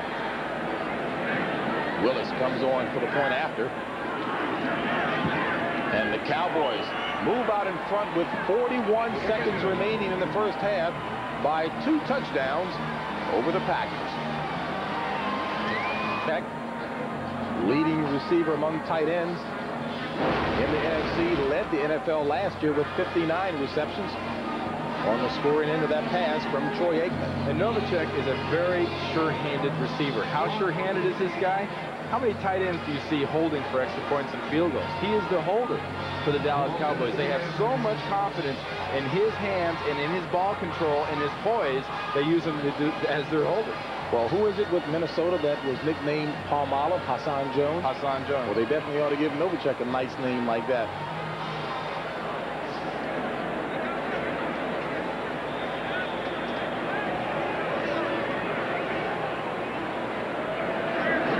Willis. Sikahema from his own 7. And a leaping attempted tackle that Sikahema breaks and still on his feet. An excellent return by Vi Sikahema across the 41. Finally tackled by Derek Brownlow. A 34-yard return by Vi Sikahema. We talked about this being a bit of a redemption period after last week from Vi Sikahema. From here on, it's all him. Look at that. They're diving at him. They're grabbing him. They're trying for his legs. They're trying for his jersey. He will not be tackled. And luckily for Dallas, Brownlow just gets in there and gets him from behind, where Sikahema couldn't do anything about it and couldn't see him. 32 seconds left in the first half of play. Green Bay trailing by 2 touchdowns. To Workman. And Workman run out of bounds about 4 yards shy of the first down marker. 24 seconds remaining. And they're right about the 50-yard line, James, and to get right around Chris Jackie field goal range, I think conservatively, you've got to talk about them getting to the 30-yard line, which means they need about another 23 yards to get in field position. Jackie could kick one around 50-52, but as they say, that is pushing the envelope, and the wind really won't be a factor here in this stadium, because in this bowl right now, it is not blowing much at all. Packers with 3 timeouts remaining. 2nd and 5. High snap. Keel decides to keep it. Has the first down. And timeout called by Green Bay with 17 seconds remaining. Keel for the first down. Chilly conditions here at Milwaukee County Stadium. And the Packers still with the goose egg on the scoreboard, trailing the Dallas Cowboys 14-zip. Along with Randy Cross, I'm James Brown. And coming up on NFL Today halftime report, Greg and Terry will bring all the scores, highlights, and of course, the latest information from around the league. And Andrea Joyce will check in. She'll have a report on the Atlanta Braves, the team that just took the National League West crown. And that I don't want to talk about. My team let me down. I know it. They completely laid an egg, and I know they're happy in my home city of San Francisco, because nothing pleases them more than to ruin the Dodgers' year. You and a number of other people were hoping that Strawberry and Eddie Murray and company will be there, but the Braves, boy, what a story there from last to first. We're still 14 yards away from our target area, James. The ball's on the 44. They need to get to the 30 to be an effective field goal range. 3 down linemen for the Cowboys on 1st and 10 for the Pack. And Workman about a yard and a half shy of the first down marker. And Green Bay burns off another timeout, leaving 1 with 10 seconds remaining. Now, Chris Jackie's longest career-wise, a 53-yarder. That came against the Rams last year. His longest attempted field goal this year, which was no good, was a 48-yarder. 53 is about what he'd be attempting right here. And what they'll have to settle for, unless they can get a quick pass. 10 seconds is not enough time to run an effective running play and then get the referee's attention. You're really pushing it. You're taking a big chance if you run a run and then try to get a timeout from the ref. What they need to do, I think, is run a sideline type pattern or a quick pass, and Blair Keel has got to get right in the referee's face and get a timeout right now. So how many defensive backs do you think will see position near the sideline? Or both? I think yes is the answer to that question, James. There will be plenty of them. Now, there's not a happy camper right there. I think what you're seeing Jimmy a little displeased by the performance of his defense here late. They've not put very much pressure on Blair Keel, and as far as their zone coverages underneath, they look very loose and very sloppy right now. Keel inside handoff, and Workman trying to get out of bounds, and does with 4 seconds remaining. So Workman takes it to about the 24-yard line. Boy, what a play call. My goodness. Nobody can say Lindy Infante is not coming into this game conservative and he's not taking some chances. Gutsy call. It worked out. It worked fine. Just like declining that penalty on the other side and making Dallas go for it on 3rd down again and giving Aikman another shot. Chris Jackie is now around 42 yards out, and that is easily within his range. Slight right to left wind blowing, but it really should not be a factor. And as Randy Cross stated, Chris Jackie attempting a 42-yard field goal.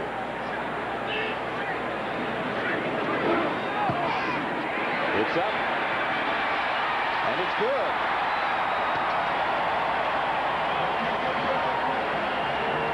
A good play call by Lindy Infante, and that's the end of the first half. with the score. Jimmy Johnson's Cowboys on top of the Packers, 14-3. Greg and Terry will be along after this. Perhaps we'll be back on Thursday when the Packers entertain Chicago Bears. I talked to him before the game, and Mikowski says, hey, I'll be available. I could play today if they get some injuries, but they want me to be available for the Thursday night game against the Bears. That's our main focus for me right now. And there's Jimmy Johnson we talked about. He's not happy. Look at him right now. Arms are folded, little body language working there. And you know Jimmy Johnson went in that locker room and just started ripping, telling guys, hey, you let down at the end of that half. You were ineffective. Whether they were or not is irrelevant. It's an opportunity for a head coach to get a team that is favored, that is ahead, and keep them focused and keep them up. I guess going back to the top of the show when we said he wants his team to be cautiously confident. Ken Willis to kick off for the Cowboys. Sikahema and Wilson back. And Wilson from the 18. Across the 30. Wilson could be gone. Touchdown, Green Bay, no flags. An 82-yard kickoff return by Charles Wilson, alias Sweet Feet.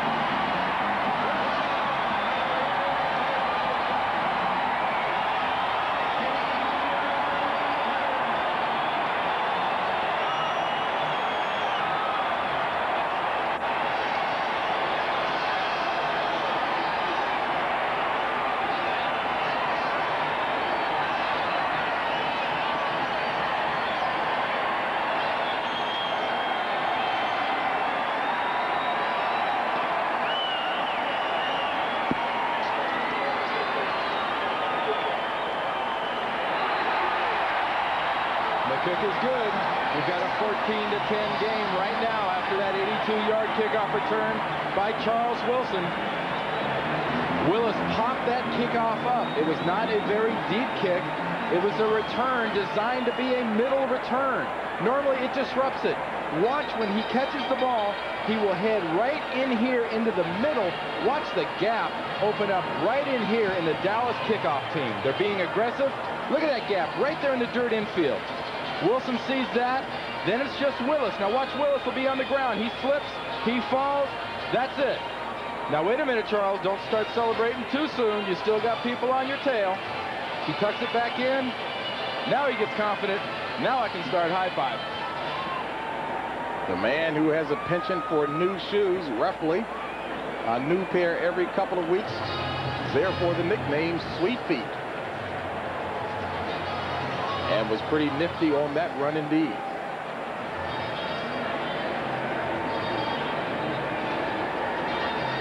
Now a 4-point ball game. And Randy, you talk about Jimmy Johnson trying to shake his guys to reality in the conversation at halftime. Reason enough right there.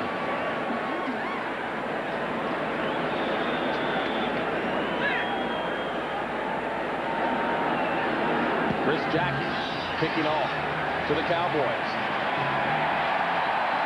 Touchback by Dixon, and the Cowboys will start from their own 20. And this doesn't look like a noisy stadium, but I can tell you from experience, when you play in here and this crowd gets into the game, as now they are into the game, they can make life very miserable in this particular end zone coming this way. That crowd in the end zone can get screaming, they can get loud, and it can make really tough for the offensive team to hear the signals.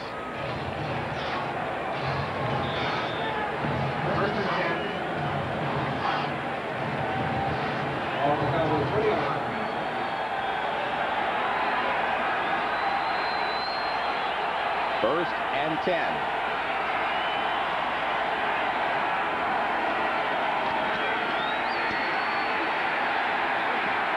Cowboys keep it on the ground as Smith takes it ahead for about 2. Will bring up a 2nd and 8. The Dallas offense seems to be trying to make a point with Emmitt Smith, trying to run him inside, figuring eventually they're going to pop that big play. He is a guy that's gone 70. He's gone 60. But as solid as his Packer defense is in the middle, they're going to have to go back to what they were doing in the first half. That's hitting Novacek, hitting the back out of the backfield, and bringing the receivers underneath in the zones. to Smith. Run out of bounds about 4 yards shy of the first down marker. Run out of bounds by Matt Brock. You talk about that effective Green Bay run defense. Dallas did not have a rushing first down in the first half at all.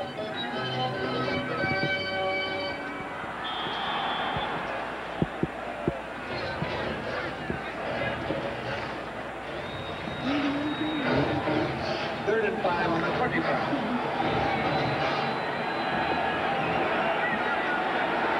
Cowboys at their own 25, 3rd and 5. Keep an eye on Michael Irvin.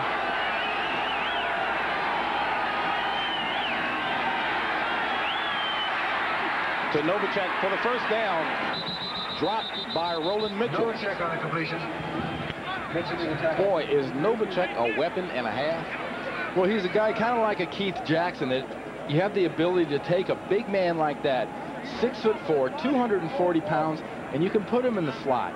You can almost go into a nickel offense with a spread formation when you're on 1st or 2nd down because of that ability. And Aikman and he have a great relationship on the field. Troy seems to be conscious of his position on the field. No matter where and when it is, he knows exactly where Jay Novacek is. As well he should be aware. 6 catches for 60 yards, Jay Novacek. Smith, the tailback, out of the eye. Play action. And Aikman falls at about the 37-yard line, 3-yard gain, and Aikman a little slow getting up. Well, he went into his quarterback, protect me and don't let him hit me, slide there at the end of his run. He might have caught a knee in the back, it looked like. What do you do?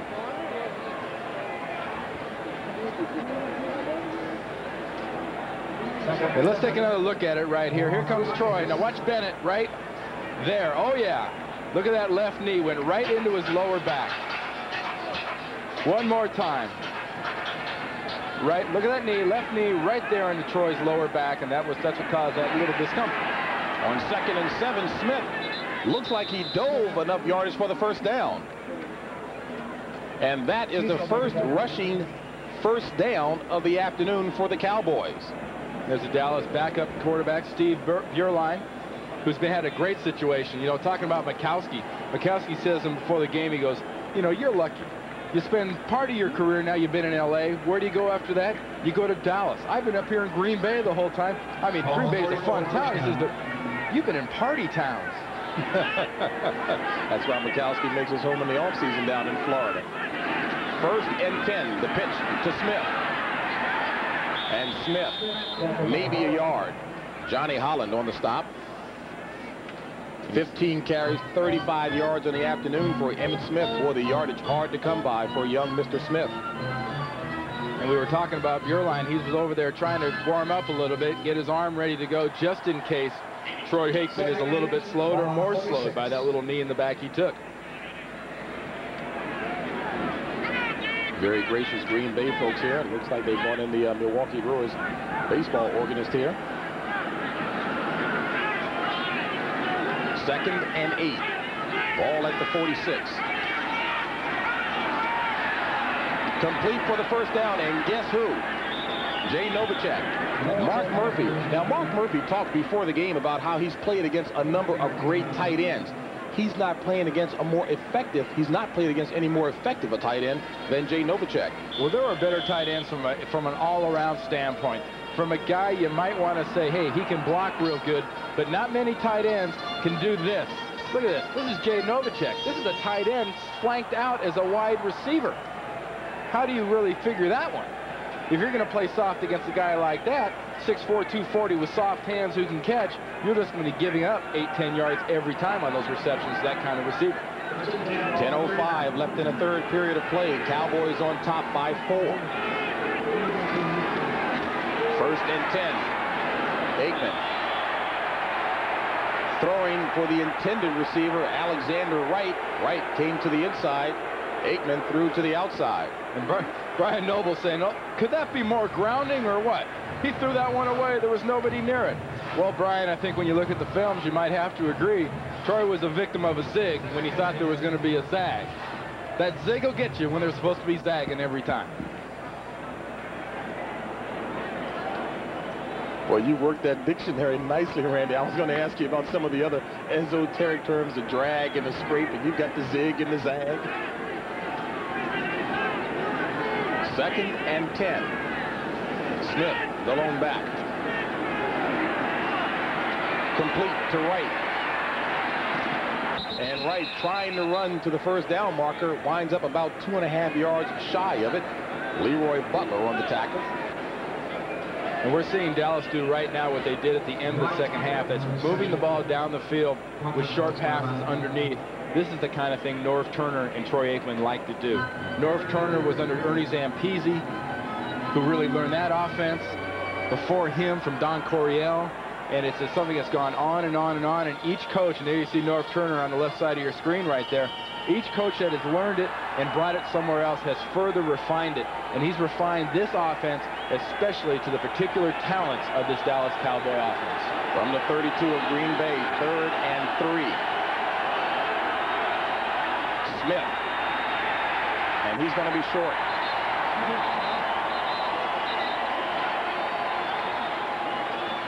Chuck Cecil up there, assisting Robert Brown. Boy, Cecil likes to stick his head in there, does he not? Oh, he's a guy, especially at his size. He's 6 foot, about 190 pounds. You wouldn't think so, but he can hit like a linebacker. The thing that really sticks out to me here is Dallas keeps insisting that they can run against this defense. They're being so effective with their short passing game. On a 3rd and 3 situation, you've got to think pass. On 4th and 3, they're going. And if I'm a defensive coach for the Green Bay Packers, I'm looking to get covered Novacek and Irvin and let somebody else get this first down. 4th and 2, play action. In the hands and out of the hands of Alfredo Roberts. He was there for the first down. And the hit applied by who? And that's exactly what they did. They put Mark Murphy on Alfredo Roberts, took the other guys away. Roberts couldn't come up with the play. Home away from home, the Milwaukee County Stadium here. Packers trailing by 4 to the Cowboys. And if you're a Dallas Cowboy fan, you got to be thinking right now, well, hey, why didn't they go for a 47, 48-yard field goal with Willis in that situation? To be honest with you, I think it was a good decision by Jimmy Johnson. 47, 48 yards is at the outside of the envelope for Keith Willis in that situation. If he misses it, you still give it up. If you get the first down, you've got the momentum, you're moving, and you're going for 6. So the Packers start from their own 31. Alan Rice, the lone back, and the ball carrier. Finds a little room, and Rice across the 35 to about the 36. A 6-yard run by Alan Rice will bring up a 2nd and 4. Stopped by Vincent Smith. Rice and Holt had a little conversation before the game. Of course, both the ex-Vikings players. And that play was designed to go right off of tackle, but it was a good job by Alan Rice of bouncing things out to the right and utilizing his blocks from his wide receivers. In that case, Sterling Sharp getting a nice block on the outside on Isaac Holt. Keith Woodside, the tailback in the I formation. Play action. Keel going up top for Kemp. He's got him complete. And a flag on a play. That is a personal foul going to the head like that. A blatant attempt in that case of trying to go to the head and hoping for a turnover. Tried to decapitate him. That, of course, being Isaac Holt. And Blair Keel took a heck of a shot on that last play. Watch at the very end of this play, coming from the left side of the screen. I believe it's Tolbert. Right there. Gets a hit on him. Watch Kemp catch it. Now watch this. Right to the head by Holt. That is blatant, and that is also 15 yards. One more time on this hit. It's Jim Jeffco putting the pressure on Blair Keel. And Ike Holt got up from that last play holding his right arm as he might have injured it a little bit, and you could see why as hard as he put that helmet against his arm against the helmet of the receiver. So a 35-yard pass play from Keel to Kemp, and you tack on to 15, a 50-yard play. Ball now positioned at the 14 of the Cowboys. 7:43 remaining in the third quarter. And here's a situation where a lack of a running game can really affect you. If you can't run the ball, teams know you have to pass it. Out of the eye. Play action. Keel. Drop. And give the credit to Tony Tolbert. Tolbert had a little help from Jim Jeffcoat. You want to talk about something that'll get a defense to chuckle a little bit? How about a play-action pass from a team that can't run the ball? How much of a suck-up does that get from the linebackers? Del Rio in the middle is not even looking at the quarterback and thinking about it being a run the whole time. And Tolbert, with everybody covered downfield, has a chance to get Keel as he steps up and tries to run. Sack number 2 on the season for Tony Tolbert. We ought to give half of that to Jim Jeffcoat. Here comes Jeffcoat, and Jeffcoat gets it fumbled, and it's recovered by Tolbert. So Jim Jeffcoat, who could have gotten credit for the first sack, gets his own sack, and that's number 2 for Jeffcoat.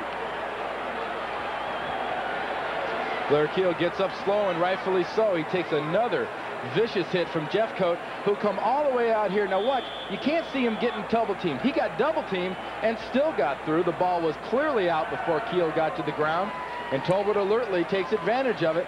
Another case of play-action pass. Watch, play-action pass. Who are you fooling? You got to be running that play-action pass just because there's a route you like. But if you play-action pass, the most important thing is you got to have pass protection, and he didn't get it. Emmitt Smith, the ball carrier for Dallas. 7 yards run on the play by Emmitt Smith, finally stopped by Tony Bennett and Chuck Cecil. So take a look at Blair Keel. Packers trailing by 4 with 6:38 remaining, and there's still a down player on the field for the Cowboys.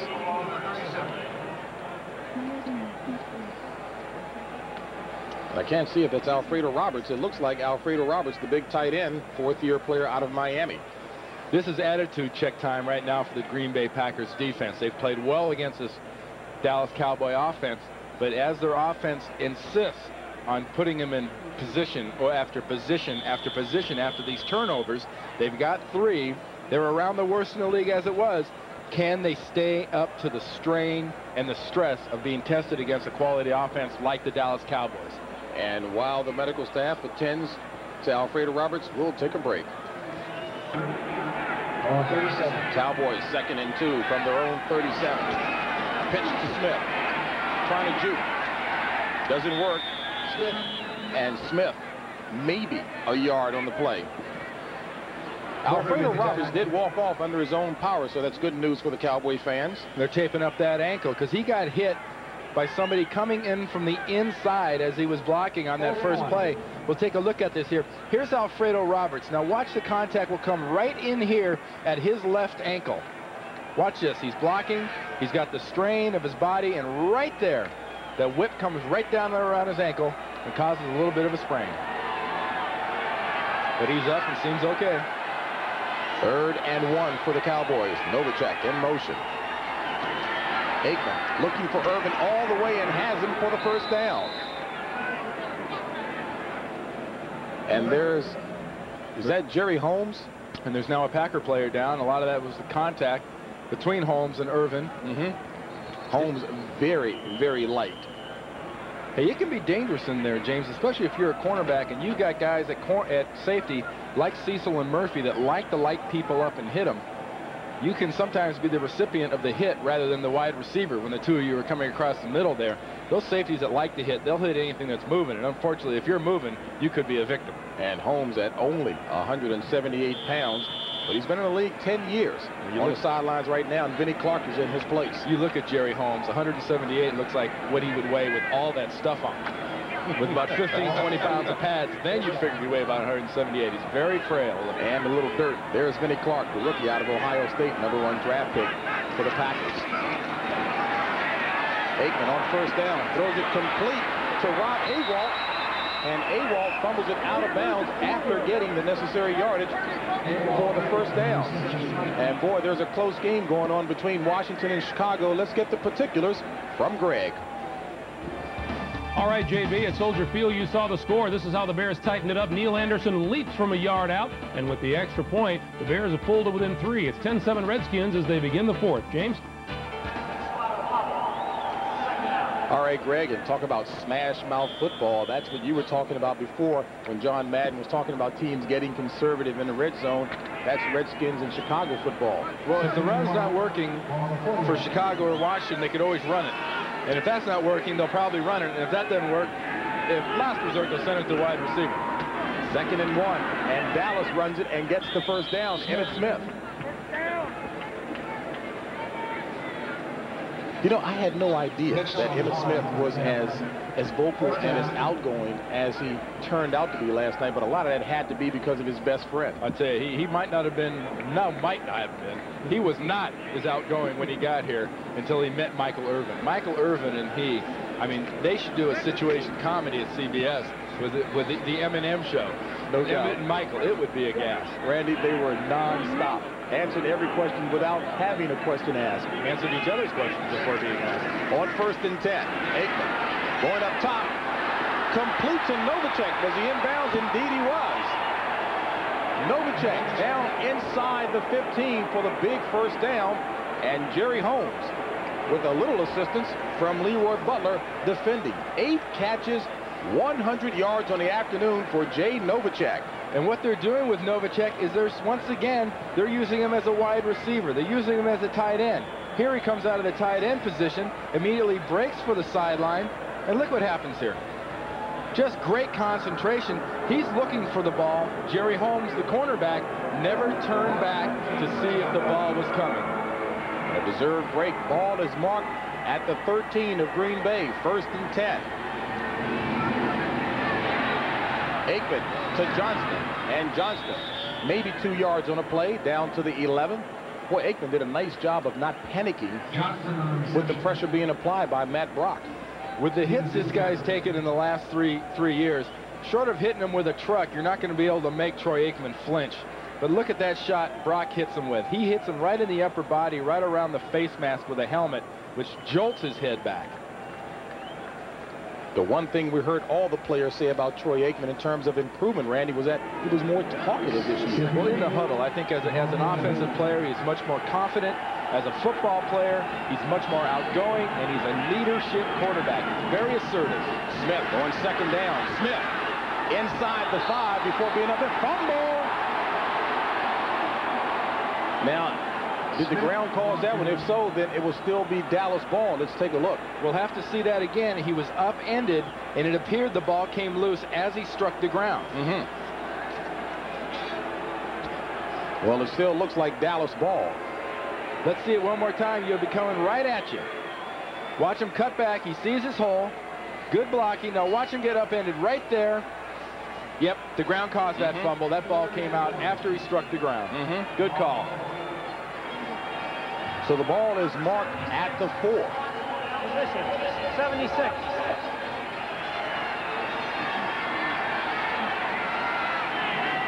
Line grab, the eligible receiver in. Smith, the ball carrier. And folks, he doesn't make it. As a matter of fact, he loses a yard on the play. You're going to see Jimmy Johnson, I believe, go for a field goal right here. No more chances. He's going to have Keith Willis come in here, Ken Willis, and get himself a short field goal.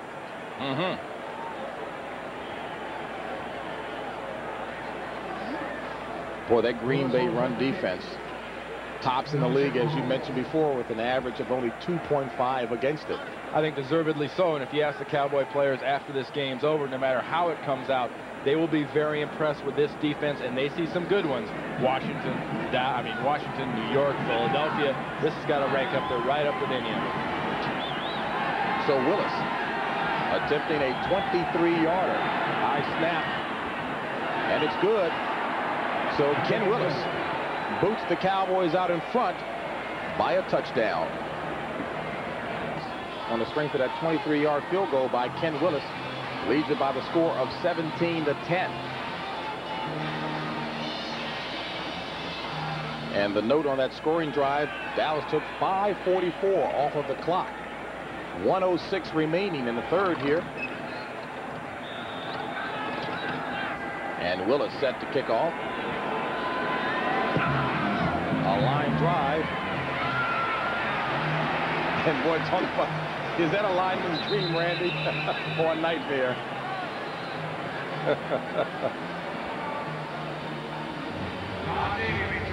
Game 1 of the National League Championship Series comes your way Wednesday night. The Killer Bees, Bobby Bonilla, and MVP candidate Barry Bonds lead the Pirates against the surprising Atlanta Braves and their famous Tomahawk Chop. Game 1 of the National League Championship Series Wednesday night right here at 8:30 Eastern on CBS. You know, I tell you, you talk about Barry Bonds being MVP candidate. I think you got to look at Pendleton from the Braves as far as what he's done for a team. That's my MVP for 1991. First and 10 for the Packers. Rice. No gain on the play. What's taking place between Philadelphia and Tampa? Greg Gumbel knows. All right, James, in Tampa, Vinny Testaverde will lose the handle as he gets hit. Seth Joyner of the Eagles recovers in the end zone. The Eagles lead at 13-0, and the quarterback shuffle continues. Chris Chandler has replaced Testaverde at quarterback for the Bucs. James? All right, Greg, and I know Terry Bradshaw would love to have at least a couple of weeks to spend with Vinny Testaverde. So there's only one thing worse than the quarterback controversy, and that's the head coach getting himself in trouble. And Williamson got the dreaded vote of confidence today from his owner. On second down, Keel going up top for Sharp. And way short.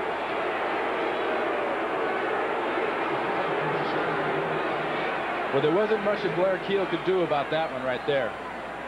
He had to throw that one away because he was getting all sorts of pressure. He held that ball another half a second. That was a sack. Instead of having a second down situation, he'd have had a loss, a big loss of about 9-10 yards. You think Sterling knows that? Well, he's over there probably telling Lindy on the sideline, I was open, I was open. 6 DBs in for Dallas. 4 down linemen.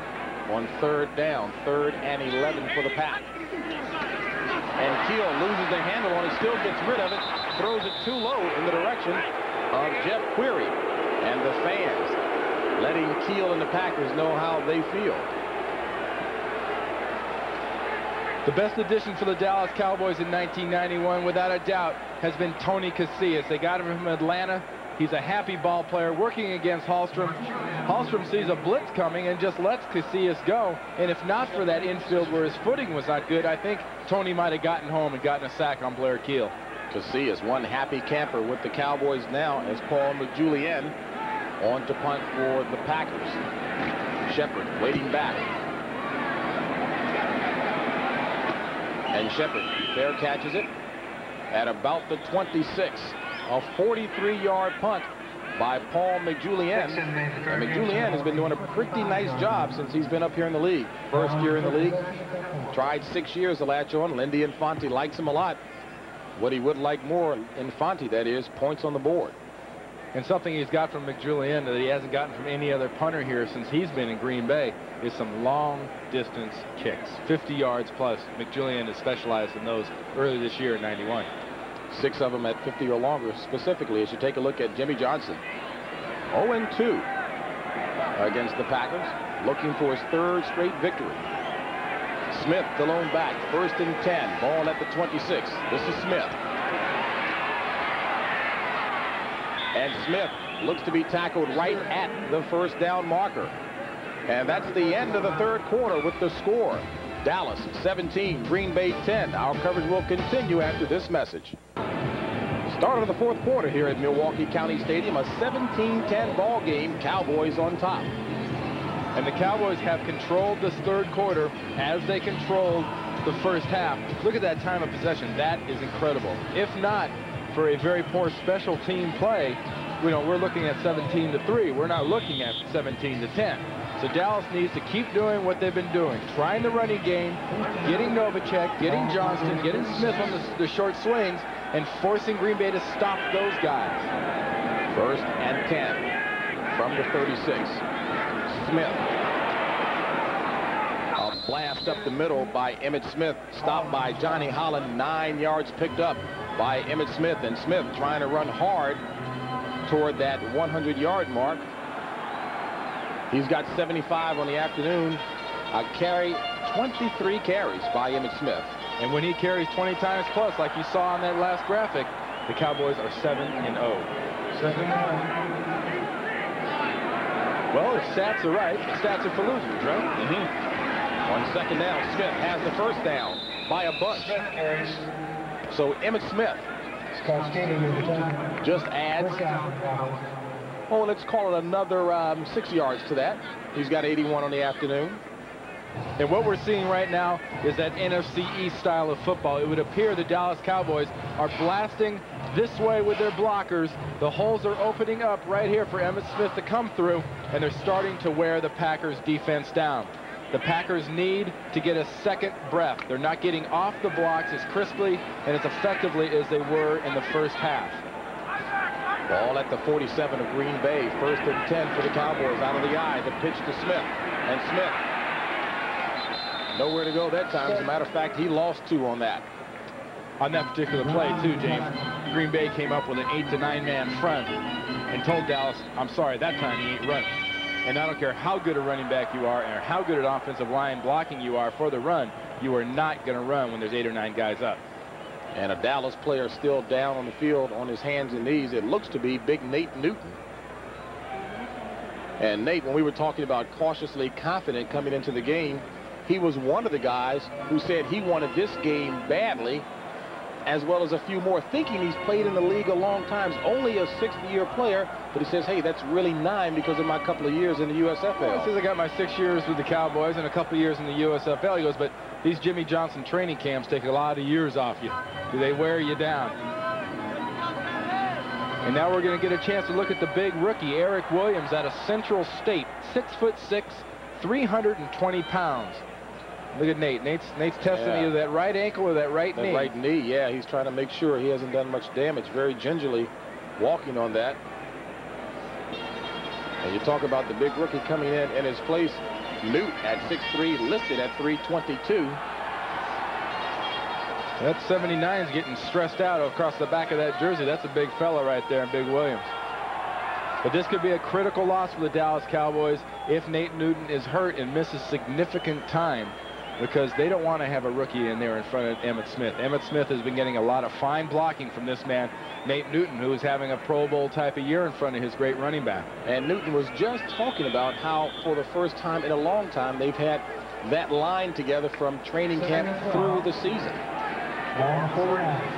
2nd and 13 for Dallas. 13:21 left. Cowboys on top by 7.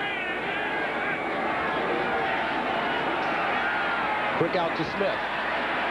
Slips between Stephen and Noble and picks up 4 on the play.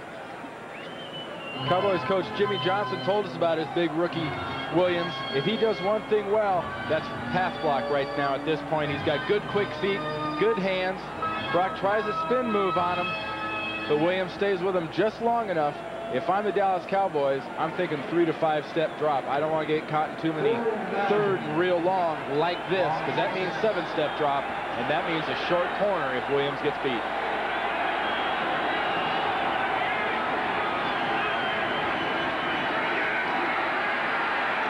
To Agee.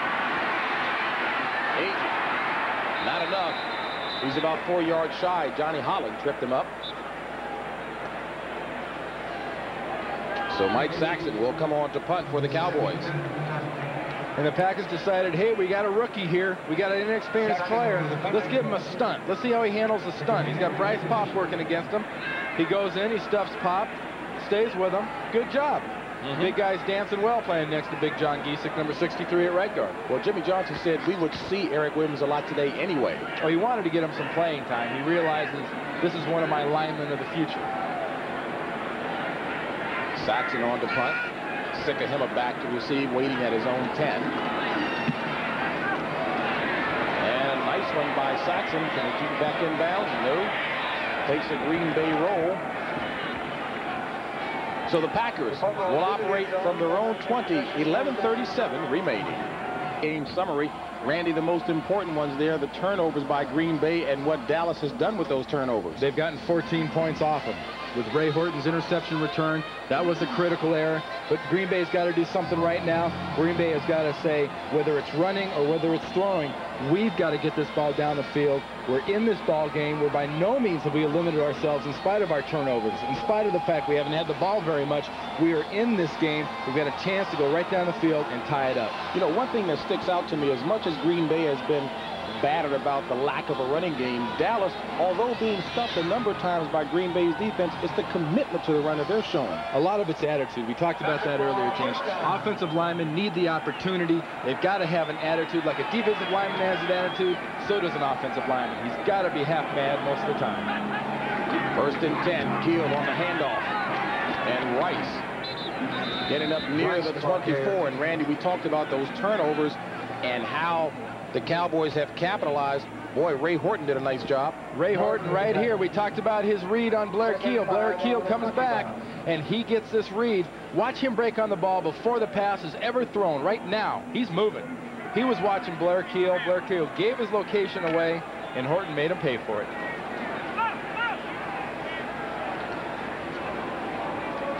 And, of course, that occurred back in the 2nd quarter. 2nd and 5 here with 10:59 left in the 4th quarter play. And the handoff to Workman. And Workman bullying his way up. Workman about a half a yard shy of the 1st down marker. I wonder what's taking place between the Bears and the Skins. Let's check in with Greg. All right, JB, at Soldier Field, the Rippin to Art Monk combo clicks for the 2nd time today. This one 5 yards in the touchdown. 17-7. Washington leads it. All the highlights coming up on the postgame show. James? All right, Greg, and of course those highlights include Philly and Tampa, Minnesota, Detroit. This game here, Greg and Terry with all the action for you coming up on the NFL Today postgame show. 3rd and 1. Back. Rice in motion. And the pitch to Workman. And Workman trying to get to the 1st down marker. And with the 2nd effort, he does. Isaac Holt on the hit. Let's see where the ball is marked. But it looked with that 2nd effort, Randy, that he may have gotten it. If he got there, he just barely got there because the Dallas defense managed to string him out very effectively. It's all in the placement. And that seems to be right next to the yard marker.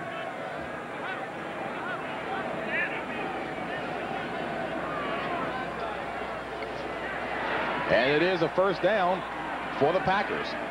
Let's look at it one more time. They're stringing him out. They're stringing him out. He tries to power through. That doesn't work.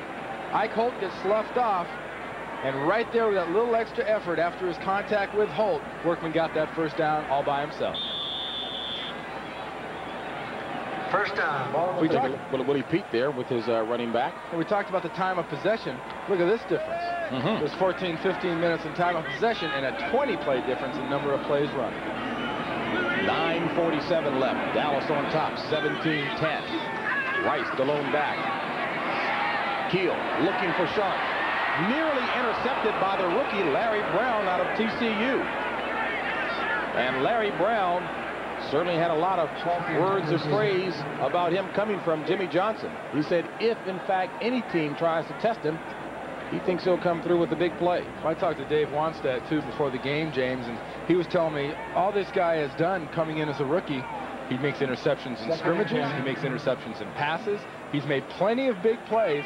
He did make that interception on that play, but it was a very critical play. This guy is a guy that's always around the football. 2nd and 10. 3 wideouts for the Pack.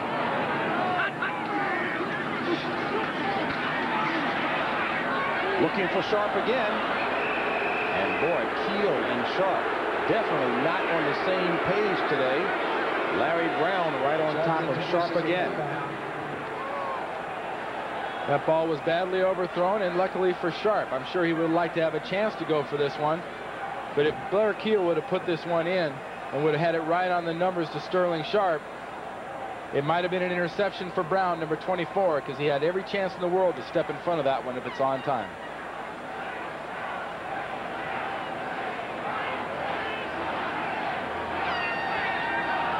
Third and 10.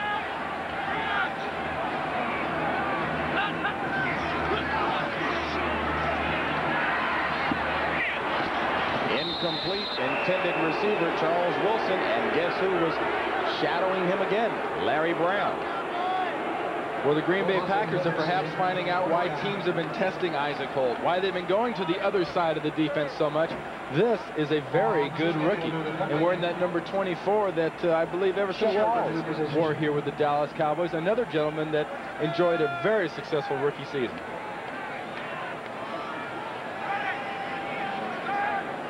McJulian on to punt.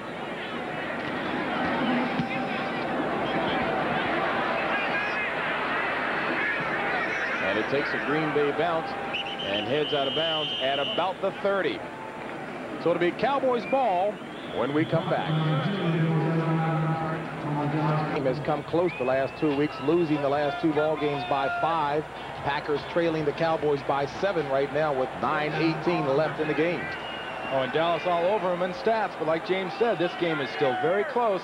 Dallas can take this ball, though, drive with it, and go away and take a lot of time off the clock. Complete to Novacek, and with that completion, Troy Aikman has hit a career high with 26 completions in a game. He's 26 of 261 yards. Game 1 of the American League Championship Series comes your way Tuesday night. Kirby Puckett leads the Minnesota Twins and their Homer Hankey fans against the slugging Joe Carter and the Toronto Blue Jays.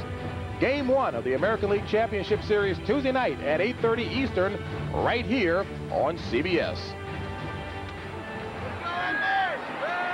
And Smith with the run of a champion. Down to about the 36-yard line. Emmitt Smith finally stopped by Mark Murphy. And boy, Emmitt Smith is looking awfully good thus far. That was a 25-yard run. And what I think I said earlier still applies. This Dallas Cowboy offensive line and Emmitt Smith are starting to wear the Packers down. They're just not coming off the blocks. It's the biggest difference.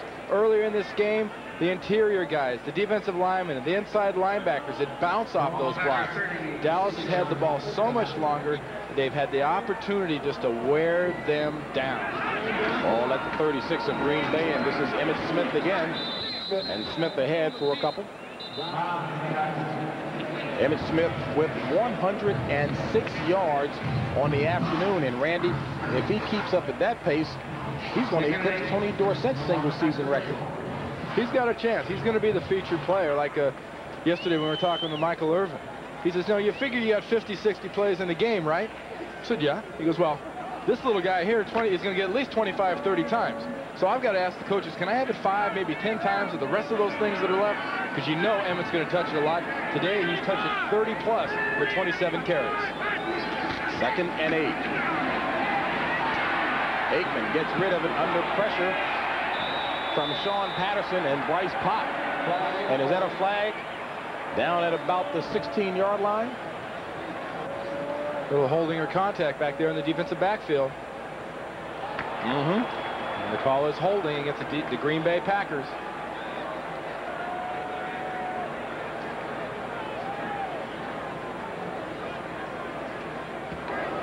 Holding, number 54, defense. 5 yards, automatic first down. That against Scott Stephen. And Stephen has had a very decent year. 5th-year player out of Arizona State. And he was a little bit hobbled off that one play. But here, watch these guys right here. Here's Novacek. Keep an eye on these two guys the whole time. There's Stephen. Look at him right there. He wasn't holding him, he was holding his hand. That was the problem. Results 1st and 10. Smith trying to come back. Tackled by Robert Brown. No gain on the play. Robert Brown, 10th-year player out of Virginia Tech. As you take a look at the Jets knocking off Cleveland. Boy, Bruce Cosum's club really should have had a couple of other big victories under their belt as well. You know, they're a team that's got the potential to be a 500, maybe a 9-7 type ball club this year. But watch out for the New York Jets in 92 and 93. I think between Steinberg and Kozlik, they are going to have a powerhouse in New York, and it's not going to be the Giants.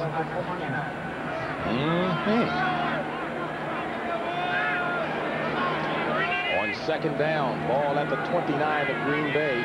6:39 left in the contest. Aikman complete to Novacek. And Novacek racked hard that time by Brian Noble. Forward progress should have the ball marked at about the 27. Call it the 28. And the Green Bay defense seems to have sort of bowed up here. They gave up that rushing yardage. They looked like they were getting a little bit worn down. And here in the last 2 plays, they've reasserted themselves. Is this a temporary second wind, or is this something that is just going to go on, and they'll be able to keep taking advantage of it? Boy, Novacek just continues with it today. Well, he's got 10 catches for 111 yards right now. And there's Hank Bulla, the defensive coordinator, has got to be concerned.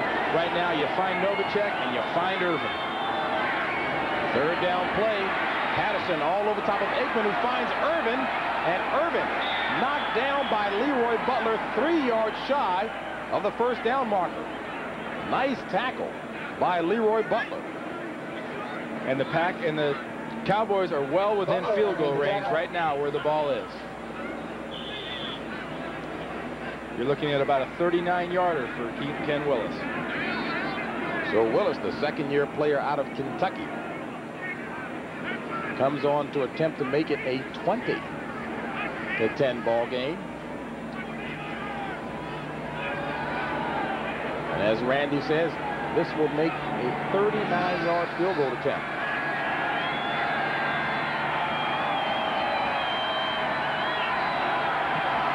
It's up. And it's good. So Ken Willis boots the Cowboys out in front by 10. These two teams met back in 1989, Christmas Eve at Texas Stadium, and the Packers came away with a 20-10 victory. Cowboys leading by the same score right now, 7 plays, 49 yards, 4:08 off of the clock before that 39-yard field goal by Ken Willis. We talked about the need for the Cowboys to take time off the clock, add to their time of possession lead. They now have a 21-minute edge in time of possession, 38-17. With 5:10 remaining in the contest. Willis. And this will be Wilson from his own 8. Across the 25, flag on the play, and Willis dropped at about the 30. Yep. There is a flag. It's amazing why guys ever even bother to try to get away with pushing people in the back and whatnot on these kickoff returns and punt returns, because that's all these guys have to do is to watch them. Stan Kemp. An illegal block below the knees. You're not allowed to get there block below the knees on a kickoff or punt return.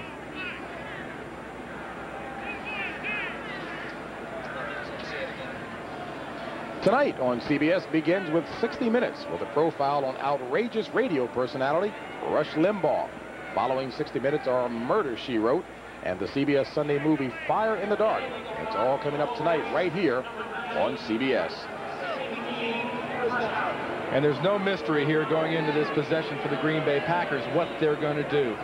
We know it up here. The Cowboys know it on the other sideline. The guy down there selling the beer, he knows it. The Green Bay Packers are going to throw the ball, and they're going to throw the ball almost every down. If you see a run, it's going to be a draw from the Green Bay Packers. Now they test their pass blocking abilities. 4 wideouts embellish that fact. Keel complete to Workman, and Workman 8 yards picked up on a play, call it 9. It'll bring up a 2nd and 1. Green Bay's in their hurry up offense, and they do still have all their timeouts, so they're obviously trying to get a quick score here. Keel out of the shotgun to Workman again, and Workman runs for the first down and out of bounds. Ken Norton ran him out. 4:36 left in the game. Packers trailing by 10. Dallas looking for its 3rd straight victory. And remember, here in the last 5 minutes of the game, last 2 minutes of the first half, last 5 minutes of the game itself, the clock will stop when the guy goes out of bounds. Normally, they'll bring the ball back, set the clock, and wind the clock, or set the ball, wind the clock. Here in the last 5 minutes, it's completely stopped.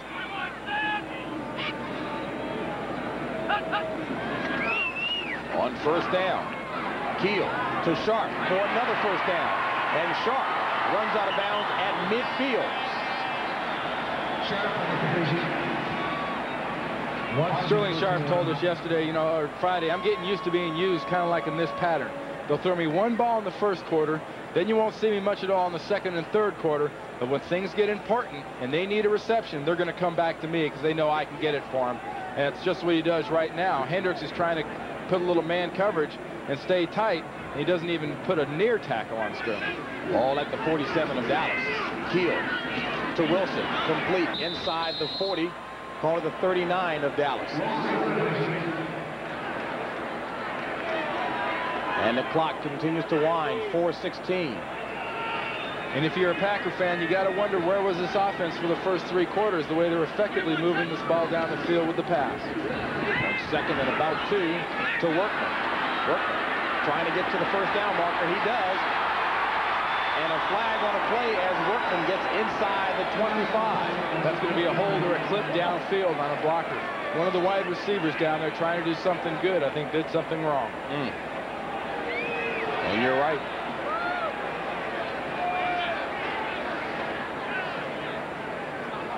Jeff Query was over in that direction.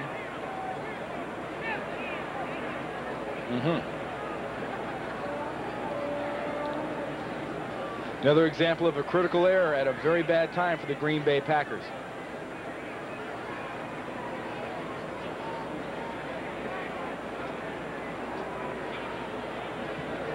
Holding, number 81 on the offense. Repeat second down. We have a very alert producer. In fact, it was Perry Kemp. And that's more of an effort. That's an error of effort. Perry Kemp's downfield. He's trying to get a block. He's trying to make a difference, trying to spring his guy that's out there with the ball. You can't fault errors of effort. It's mental errors that drive coaches crazy. Let's take a look at it here. Nice play call by Lindy and Fonnie and the offensive coaches. Little dump off screen. There's nobody out in front of him blocking.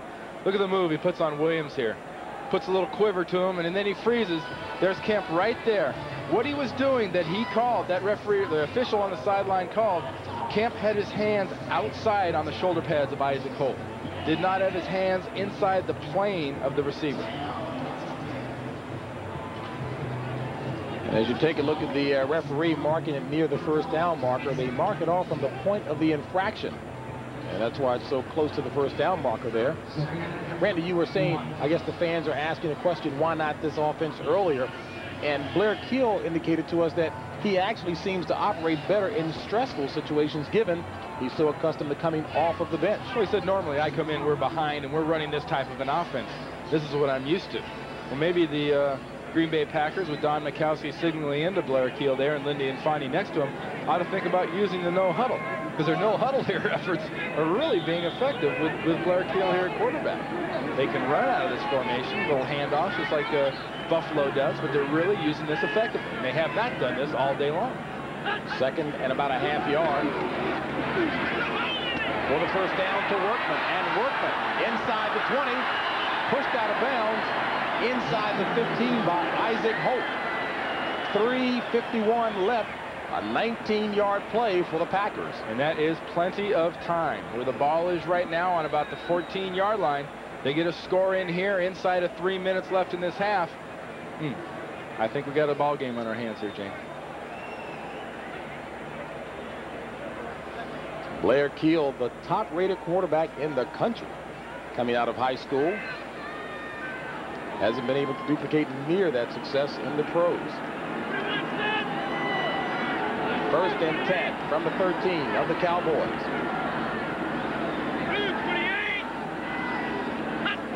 Horton showing blitz. Gets through and pressures complete to Sharp. Touchdown, Green Bay. No flag.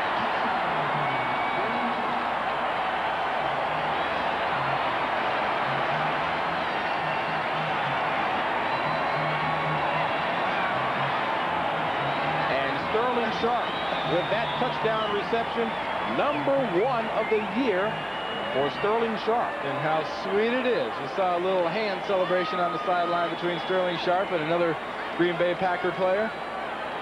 He's so happy about that first touchdown, he's not giving him the ball back.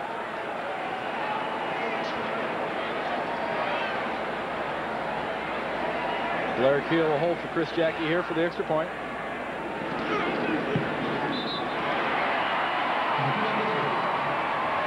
And it's good for the Packers. draw a little closer, 3 to be exact, with 3:46 left to play. Now, if you're the Green Bay quarterback, Blair Keel, here's what you're seeing. You know from the outsides, they're showing me blitz here and here. Now they're bringing safeties in here. Now watch, Sterling Sharp will come across the screen right here and catch this pass. Good read. He knows he has to get rid of it early. Horton's coming free. Watch Sterling Sharp. He will not be denied. He will not be tackled. And the young man, Sterling Sharp, he told us he tried to play every sport there was so that he could get off of the farm. Well, he's happy too, and he is very happy here in Green Bay. Here's Sterling Sharp one more time. Just a quick little slant. It's his adjustment when he knows there's a blitz, and Blair Keel knew exactly where he was going to be. And the farm, of course, he was referring to, back in South Carolina where he grew up. Big fan of Anthony Carter's, he says. I think he's got a fair number of fans himself. You know, Sterling said, I'd be crazy to want to go anywhere else but here. The fans in Green Bay, the fans in Milwaukee. He goes, I'm the guy. You know, people always say, I want out of here. Tim Harris, he wanted out of here. So-and-so, he wants out of here. He goes, I don't want out of Green Bay. I want to stay here. I enjoy being the wide receiver, and I love this community.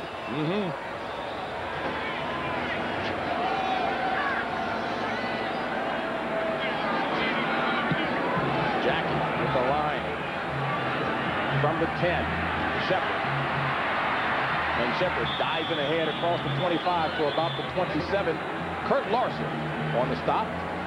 Join us next Sunday at 12:30 Eastern when the NFL on CBS continues with the Saints taking on the Eagles or the Cardinals taking on the Vikings. And remember, it all starts with the NFL today and a look at that rollicking, stone-breaking New Orleans defense.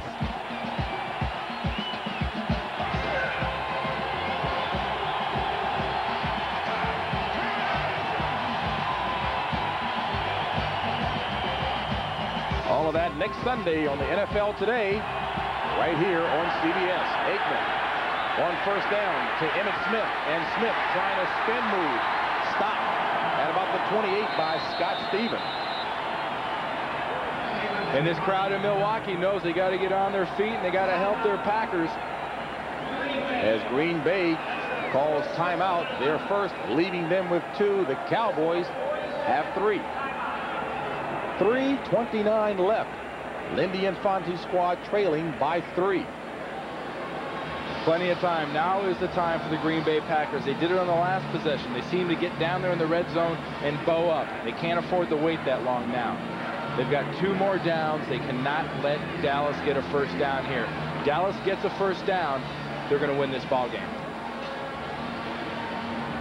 This game is presented by authority of the National Football League, and the CBS telecast is intended for the private use of our audience.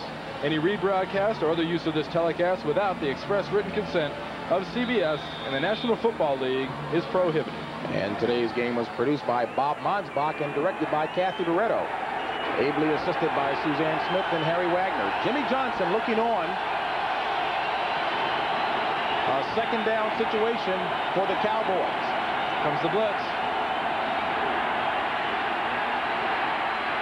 Novacek, who else? 11 catches on the day for Novacek, and he looks to be about a half a yard shy of the first down marker. No, they spot it. They spot it, and it looks like it may be. Randy, is that close or not?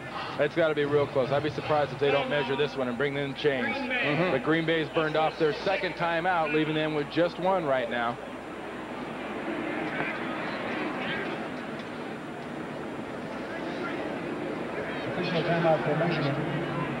Here's Jay Novacek lined up at tight end right here. Keep an eye on him, and let's see what he does. He's the guy they have to go to. It gets important. It gets critical. They're going to go to Jay Novacek. Plays off the linebacker. Feels the zone. Knows where the hole is going to be. Boy, that's got to be close. That is really close to a first down. He got it. First down indeed. Career high was, make that 9 receptions for Jay Novacek. He's got 11 today. And a grand total of 120 yards. Now the mindset from the Dallas Cowboys standpoint shifts off of the pass. You now shift over to the run. You have 3 minutes and 17 seconds left. You've got a defense that only has 1 timeout left. You have got to run the ball and take the time off the clock. If Dallas does this right, Green Bay should never get back on the field with their offense. And again, just by way of repetition, Jay Novacek setting a new personal career high, 11 receptions. Previous high was 9.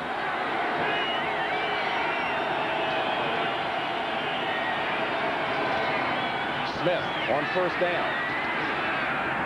Across the 40 to about the 41, gain of 3 as Green Bay burns off its last timeout with 3:11 remaining in the contest.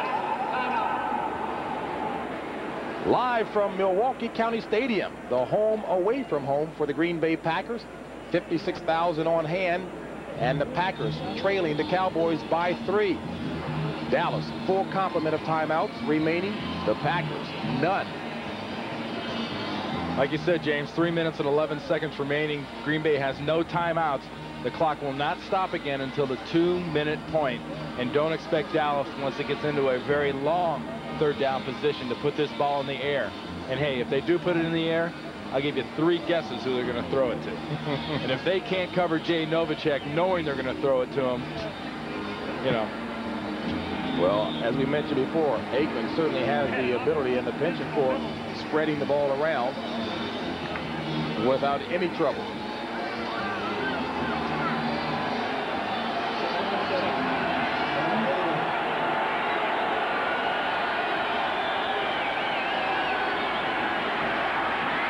Aikman with all kinds of time and throws it complete near the first down marker. It looks to be good enough for the first down to Kmart. Kelvin Martin. Almost kind of a forgotten man now. And it is a first down. First down, and we're at 2:50 right now, so we get one more playoff before the 2-minute warning here in the fourth quarter. I mentioned that Kelvin Martin, almost a forgotten man. The words used to describe him: smart, crafty, good possession receiver, but not utilized as often as previous. A lot of good talent in Dallas right now at wide receiver. So, you know, Kelvin Martin's in the rent don't buy category down there in Dallas.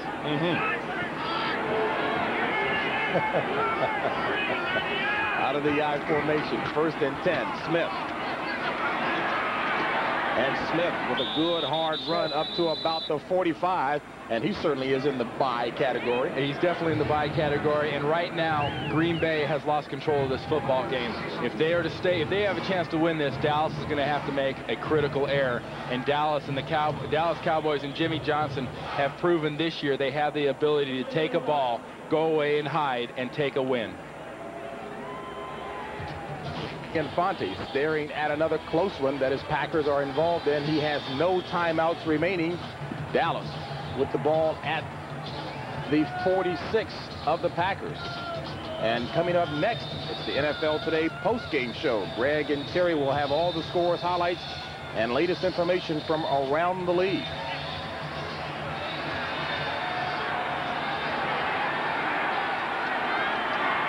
Second and 5. Smith. Stopped by Stephen and company.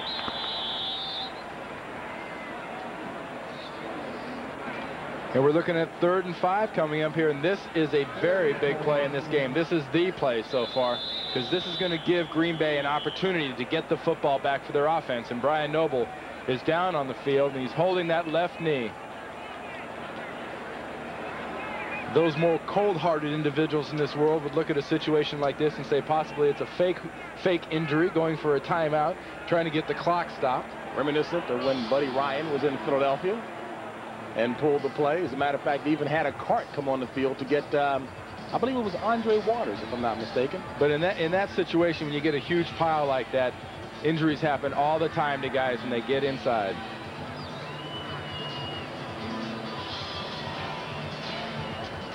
Now watch Brian Noble. He's right in here. He's going to be filling through to get the running back. Let's watch what happens.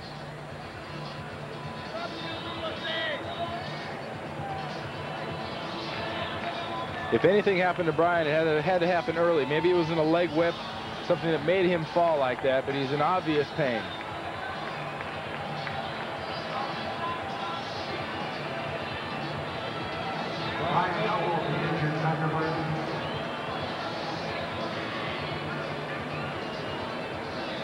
So when it's all settled out there, Lindy Infante will be watching the Cowboys in a 3rd and 5 situation. Ball marked at the 46 of the Packers with 1:43 left in the game. Lindy Infante was telling us he stared at so many close games and looked at how many plays should have gone his way. As we take a look at Hank Bulla, that one of his fans on his TV program thought that he should have some garlic hanging around his neck to try and help break the bad luck. Get that mojo working, get those bad spirits away. But if you're Hank Bulla in the Green Bay Packers defense, we talked about this earlier today, you take Novacek out, you take Irvin out, you make him throw it to an Alfredo Roberts. You make him throw it, you know, to a Johnston or somebody, and the Cowboys better hurry up here. Irvin to the near side for the Cowboys. Novacek in motion. Smith, the ball carrier, and Smith has the first down. So Emmitt Smith with just the right amount of yardage, and guess who's celebrating the most? His best friend, Michael Irvin. As they say, James, stick a fork in them, they're done. That'll be it for the Green Bay Packers today, and Irvin and Emmitt Smith can get in the huddle right now and do a little celebrating. Well, Dallas has an opportunity to prove that it is, in fact, a strong team. 4 of the next 6 in actuality will be on the road. Dallas, one of 4 unbeaten road teams, including, well, at least going into today, the Redskins, Buffalo, and New Orleans. And you gotta look at Detroit and Houston as being the strong teams in those games coming up. And Troy Aikman, with 32 seconds remaining in the game, gets down in a position that Ken Stabler used to call win the game. At the end of the ball game, the Packers lose at 20-7. And the Packers, unfortunately, look at another close loss. 3 games by a total of 8 points. And Jimmy Johnson, meanwhile, moves ahead. His record improves to 4-2, the best Dallas start since 1986. Jimmy Johnson's got to be happy with the way that whole Dallas Cowboy team played in the second half, recovered from that big kickoff by Charles Wilson for the touchdown, and took control of the game on the ground and wore down Lindy Infante's Packers. So Jimmy Johnson's squad's first visit back here to Milwaukee since 1980, a victorious one. The final score, Dallas 20, Green Bay 17. Stay tuned for the NFL Today post-game show with all the scores and highlights from around the league.